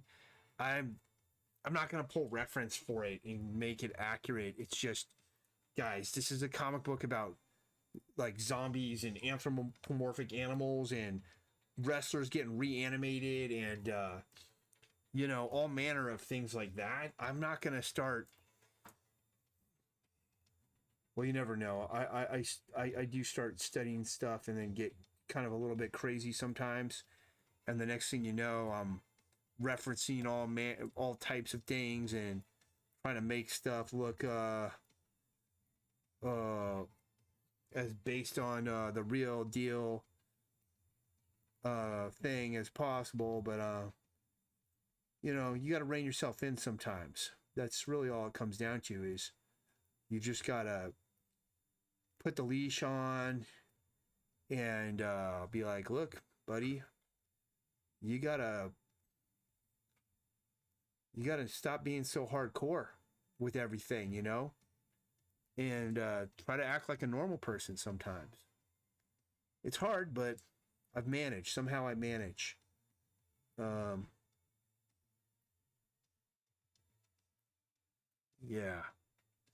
there we go. All right. So yes, you know, this comic book Strength Monsters, it is not. Let me make this guy's head a little smaller too. It's a little bit too big of a head. It's not really hero proportions. Just pull that down a tad. There we go. Now he looks like a real everyday badass.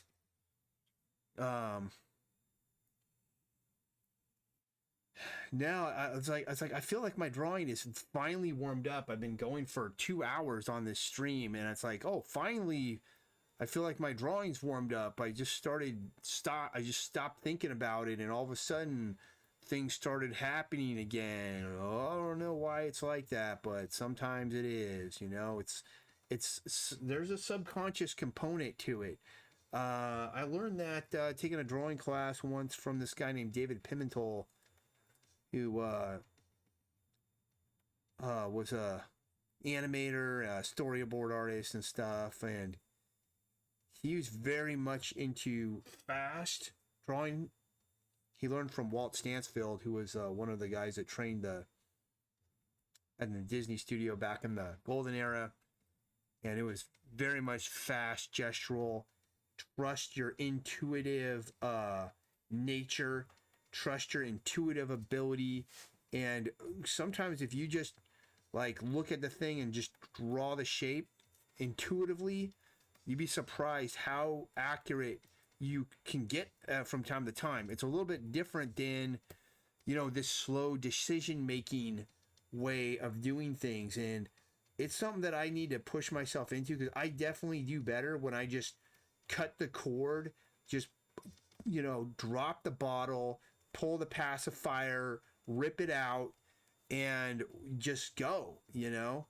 It's that's where things happen for me the best. And when I just start letting my subconscious drive the drawing, all of a sudden I'm blowing my own mind. I don't know how I'm doing it, and but I am, and it's not happening right now. I mean, look, this is nothing short of remarkable. I'm going to be honest. Like, trust me, guys. I don't think I'm the greatest thing since Swiss cheese, but at the end of the day, you know, why would, if you don't like your own art, I mean, I don't know why I wouldn't make it. You know, it makes no sense. Be like, oh, you like your own work? Yeah, man, my teacher liked his work. He likes his work. If he didn't, like, he would draw some other way or ink or paint a different style. So there's nothing wrong with liking your work, you know? Look at that guy. Little personality now. We've got some personality coming out because I woke my brain up and pulled my head straight out of the hole that it was in and started not thinking. And I've been rewarded for not thinking so many times in my life, I can't even remember. But that's kind of the key to most things, is just turn your brain off and trust yourself. Because you're going to find out that you're right more times than you realize. You're right. And so that's what we have happening now. Things are moving. Silhouette value. Yeah, I'm gonna be going a little faster. I think I can start going a little. I need to start drawing a little faster. This page is definitely. I knew that the bottom of this page would take its toll on me when I laid it out, because I laid in so many characters, and you will see me lay in pages. Like right now, I've got a big backlog of pages that I've already laid in, that I laid in back in August, that I'm finally getting to now. Once I've exhausted all those, then I'll be laying in pages and I'll do it live. And everybody will see my lay-in process. And that's pretty much what's going to happen here in the future on the Sam Crescent Art Show. I'm going to be doing some color adjustments, you know, setting up black and white prints eventually. So here's the phases of the lives that I'm working towards right now. Phase 1, I started out just streaming on Twitch, and then I started adding more and more platforms to the multi-stream. I'm calling it the multi-stream. So we're up to 4 platforms now.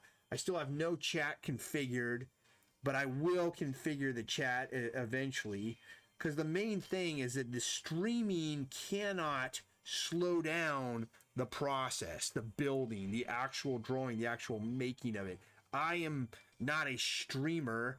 I'm an illustrator. I don't plan to become a streamer. I'm plan to be an artist that streams.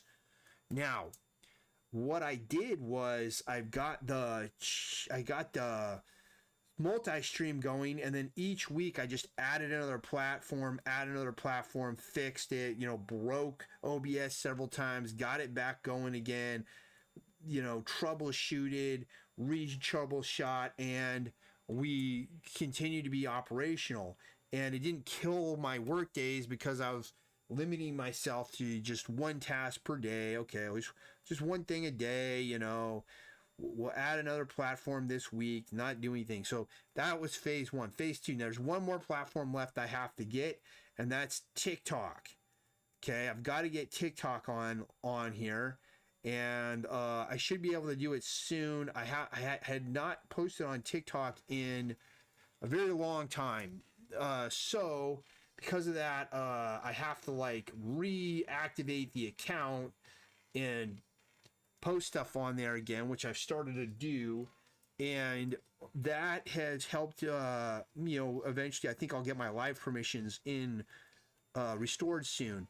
And if you don't know where my TikTok is, it's just everything is Sam Crescent Art. That's where you'll find me on all this stuff. And so once TikTok's in, I'm on all the four major platforms, the 4 big ones. There's not a need to keep. I can keep adding smaller and smaller platforms, and eventually I will, because the thing is, so few people watch these that, like, when I added Kick, for example, I get like 1 or 2 views on Twitch, and then I added Kick, and I get 1 or 2 views on Kick, well, I just double my views. So, you know, if I even add these like weird alternative or whatever they call the newer experimental platforms, you know, and I just get a couple of views, even it's like doubling the number of viewers and people aware of this each day. So there we go. And this guy Russell Brunson said that you should broadcast every day for a year, and this one book he wrote. The problem with that guy is he sells a lot of software and he sells a lot of hype, and I'm not a big true believer or anything on that dude anyway, but and that's not even why I started broadcasting every day, but it wasn't because of him. I think I'm just saying that because there's a guy who people think has a lot of authority that did say to broadcast every day. But what I was talking about was this guy's done. There's nothing more to do on him. Maybe I'll do another one since I'm warm now. Let's see what we got. Okay, we've got another female character, punk rock girl. She's got cool boots on and some crazy stuff going. The belt. Oh, this could take a while to draw her though. I can't do it. I'm out of time, I think. 10 o'clock. I don't know. Maybe I should just draw it. I'm gonna start. I'm pulling the trigger. I'm pulling the trigger on this, and I'm gonna draw it or finish it. Much as I've been advising myself not to, sometimes you can't listen. You have to do the irresponsible thing, which is to keep doing this. What the heck, man? I mean, this is already looking hard. Let's see here.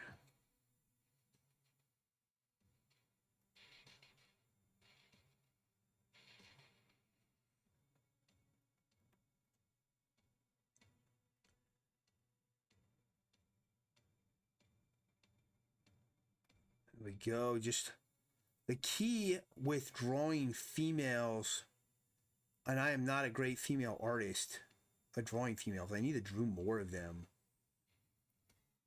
I mean, I didn't mind drawing them, you know, when I was doing all the practices. It just takes time, and I was looking at different famous women from like old movies and stuff and drawing them, trying to remember the names of them all. I mean, I'm talking black and white 1940s films and stuff up to the 60s, but I don't remember all their names. I know Sophia Loren was the one that Big John Buscema would model all his females after. He believed that she had a very unique jawline and a very beautiful face, really big eyes, a smaller nose, kind of bigger lips, I think. I don't remember, but she just had an interesting jaw. It was a more square jaw, but it was still very feminine. And you can see it in a lot of Big John Buscema's illustrations and stuff. And it's kind of cool.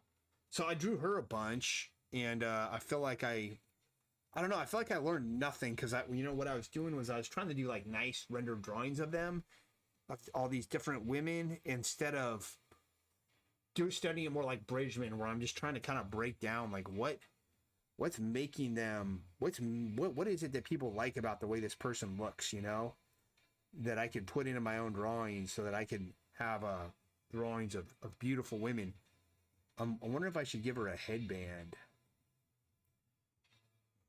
Yeah, let's do that. Let's give her a headband, man. Like this.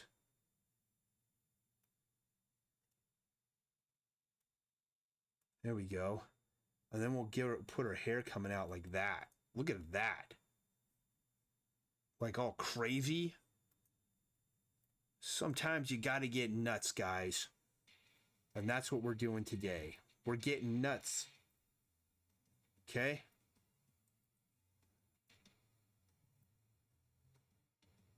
come off there.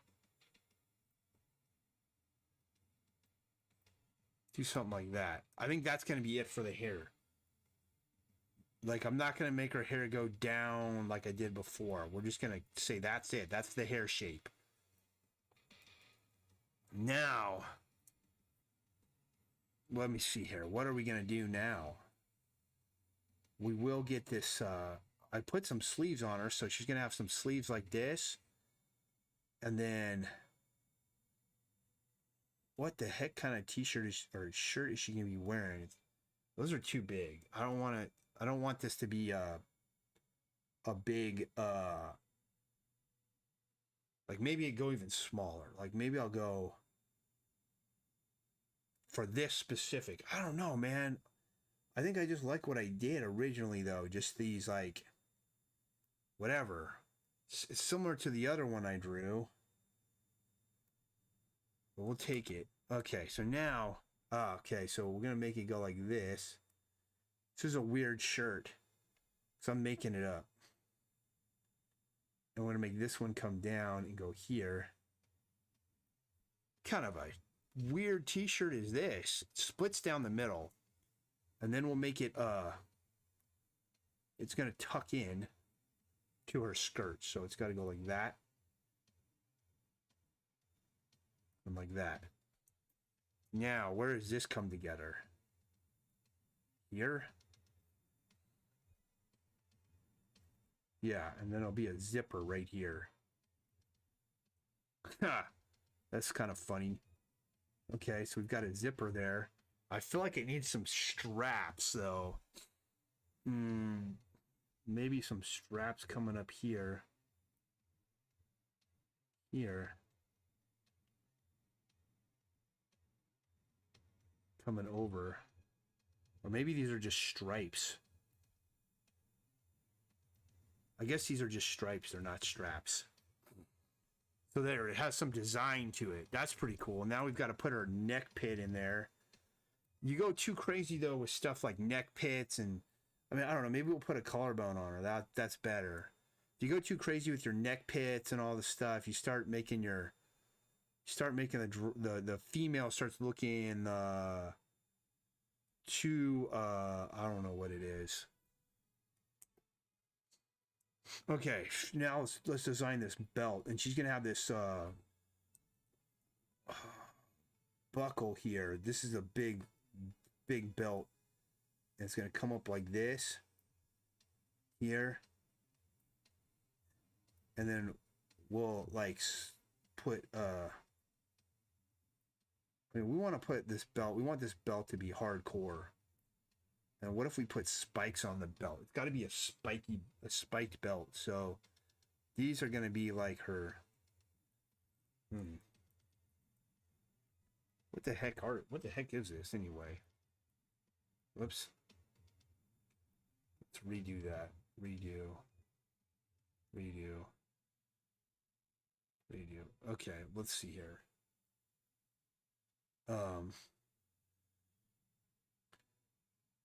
Maybe something like this. But yeah, I mean, I think if we put some spikes on this belt, that'll be kind of cool.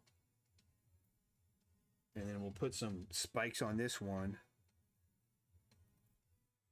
And then, I mean, forget how this is buckling together. Like, I'm trying to engineer the whole buckle mechanism of this thing. And I'm like, dude, this is where you got to turn off your brain, like I was talking about. And dude, you just got to draw a belt with some big spikes sticking out, and that's all you need, and it's going to be kind of cool. You know, and who cares how the logic of it actually works? There is no logic. It's just a belt with a ton of spikes. It'd be completely... Makes no sense why you'd even wear it unless you just wanted to be because you're dangerous. That's why she's wearing it. She's dangerous. All right? Now, you can ask her for a date. And if she accepts, which she may, you might want to double think it though, because it's going to be a lot to handle. I'm telling you that right now. So, I mean, she's got a weird spiked belt. All right, let's draw the skirt. I think this is not working because the spikes are coming out on this part. This is like the strap. I have to switch this around because this is like the strap. It's just not gonna work. It's just too much like what the heck is that, Sam? Like what's what here? I don't even know what's going on with this thing. I'm gonna keep the spikes on the belt part like this. So she still will have these hardcore spikes like that. But this has to just kind of do that. I think I know why it's also weird looking. It's because I actually need to put this belt buckle here.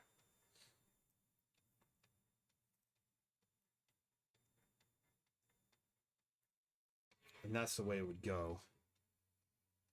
And then we put spikes on this one here. And then let's redo these spikes yet again. So I don't know how many times I've drawn these spikes, but I'm going to do them again. Because I want to make them more studded and less like the tail of you know, I before what I had was like the tail of a Stegosaurus or something on her belt. There we go. That's pretty cool. All right. Okay, now we got to design the skirt. So the skirt's just going to be like a loose skirt like this here. Kind of a wavy thing.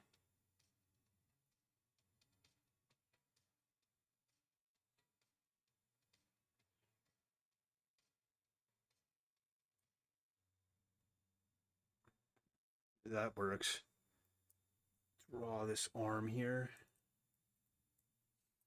So what was I talking about this? I was telling you about this girl that like, yeah, you can ask her out on a date and she'll probably will say yes, but you got to think about that because you're going to have your hands full. I'm telling you that right now. It's going to be like a tornado of chaos mixed with this sort of feminine energy that is the kind that is I don't know, raw, unfiltered, yet still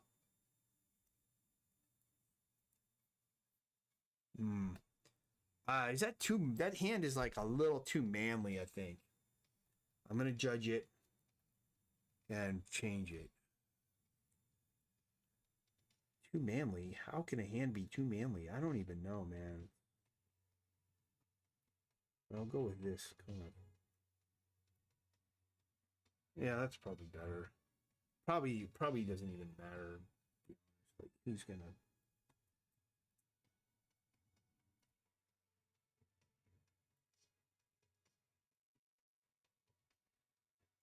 The thumb is too small. That's the other problem, you know. She's got like a monkey's thumb or something, an ape's thumb, because apes have like these small thumbs.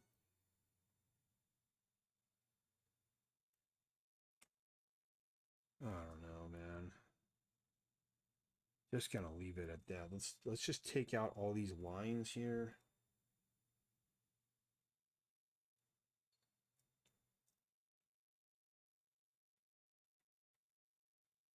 So it's just kind of a shape. Let's shape this better. There we go. When in doubt, just do something weird. It looks like I'm still drawing like kind of the same similar pose, but not.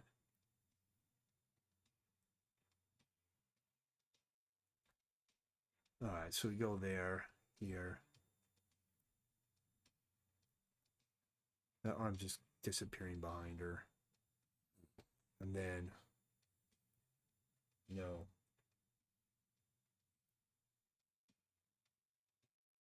yeah, but I don't want to give her like bodybuilder legs, you know? I did that with like some of these other females that I drew, and let's just thicken these legs up, man. Like let's give her some thicker legs, you know? There you go. Let's put some thickness on these ones too. Yeah, that's better. Now I see the problem with her. She has no hips. Well, they're down here, I guess. I'm gonna fix that in just a minute. Let's finish off the legs, and we'll fix the hips.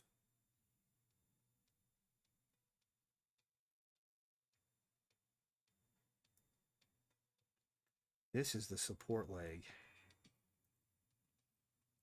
Let's just draw it in now.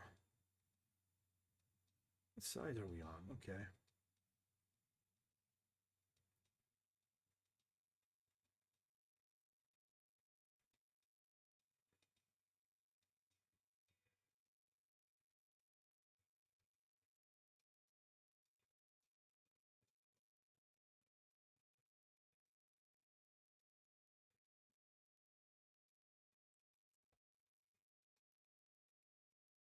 That's pretty good.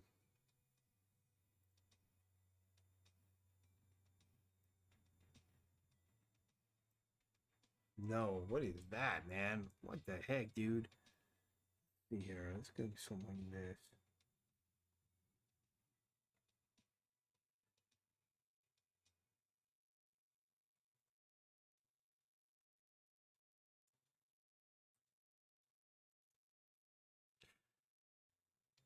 All right, it's 10:29 now. I got started a little later today. I didn't get the stream up and going till like 8 something, I think.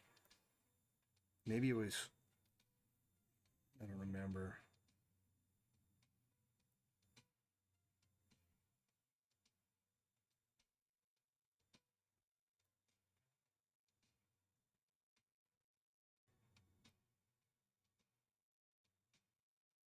There we go. A little bit different. 1, 2, 3, 4, 5. Let's just fix these toes out a little bit better.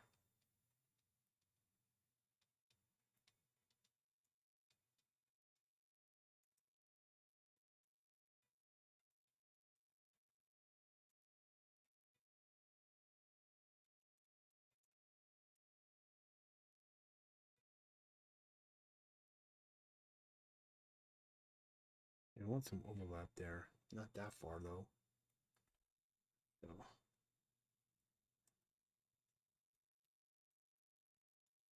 Yeah, that's good enough.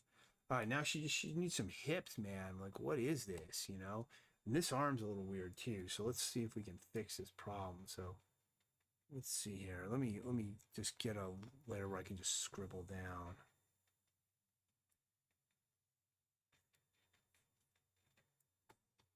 Got to be like that.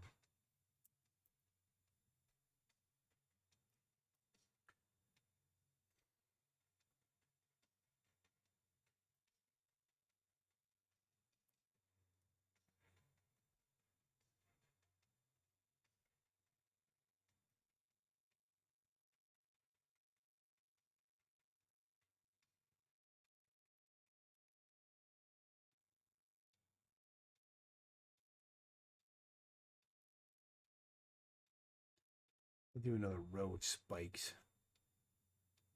There we go. That works better. Now it doesn't look so weird.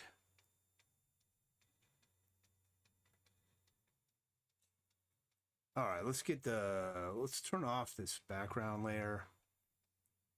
Let's get the silhouette value done here.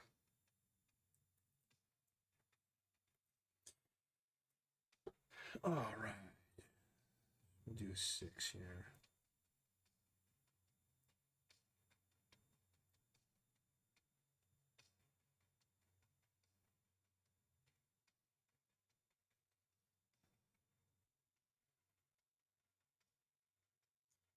What layer am I on? I'm on that layer. Okay.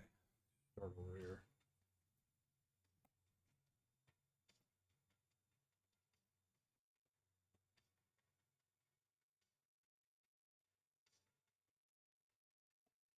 All right, I started drawing on the wrong layer. Apologies. We're gonna call this the punk rock girl.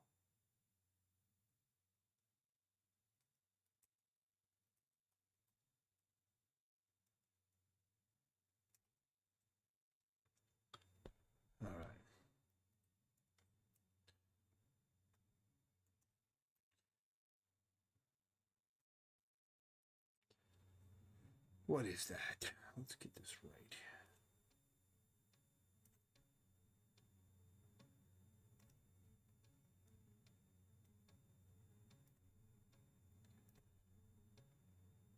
All right, we got some stuff going on. Almost done with the stream here today. Went a little longer than I should have, but that's okay. I still have time to get everything else done. Hopefully, I mean, this kind of took the whole morning, which should have started at like 5, but I didn't. I was up later than normal, which is fine. I was getting some important things done. So, and I had to do it at that time, so there was not a choice. There wasn't like I could do it at an earlier time. I needed to do what I was doing later, and I'm perfectly okay with that decision. And the reality is, the end of the day today, I've got plenty of time. So even though the stream is running further into the day, it will be fine.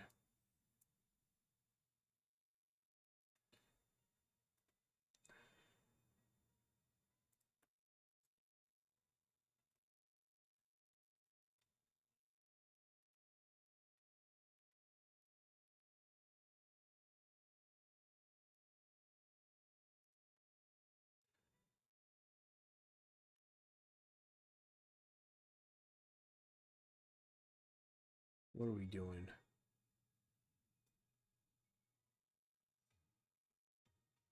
Yeah, that's cool.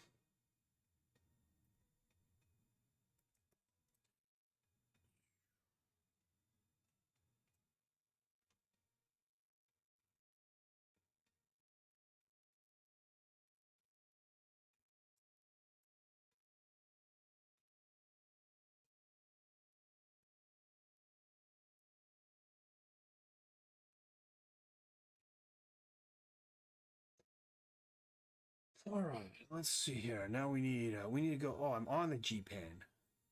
I did not realize I was on the G pen. Terrible.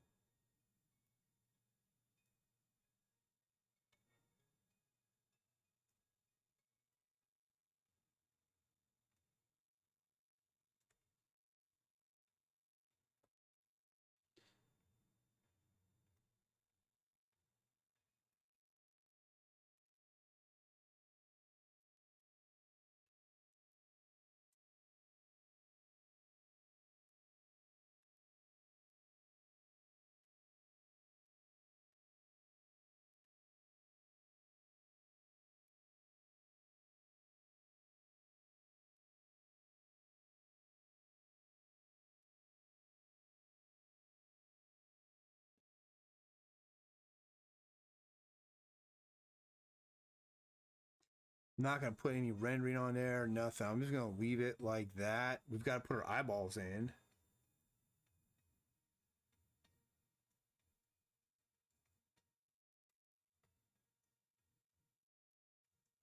Her headband is way up there. A lot of forehead right here. A lot of forehead.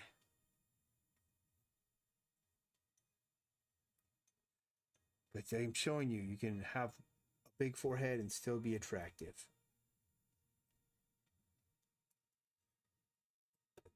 All right, that's it. Done for the day. I'm stopping the stream 2 hours and 25 minutes in. Thank you for joining this Sam Crescent art stream. You've been watching me, Sam Crescent, work on Strength Monsters.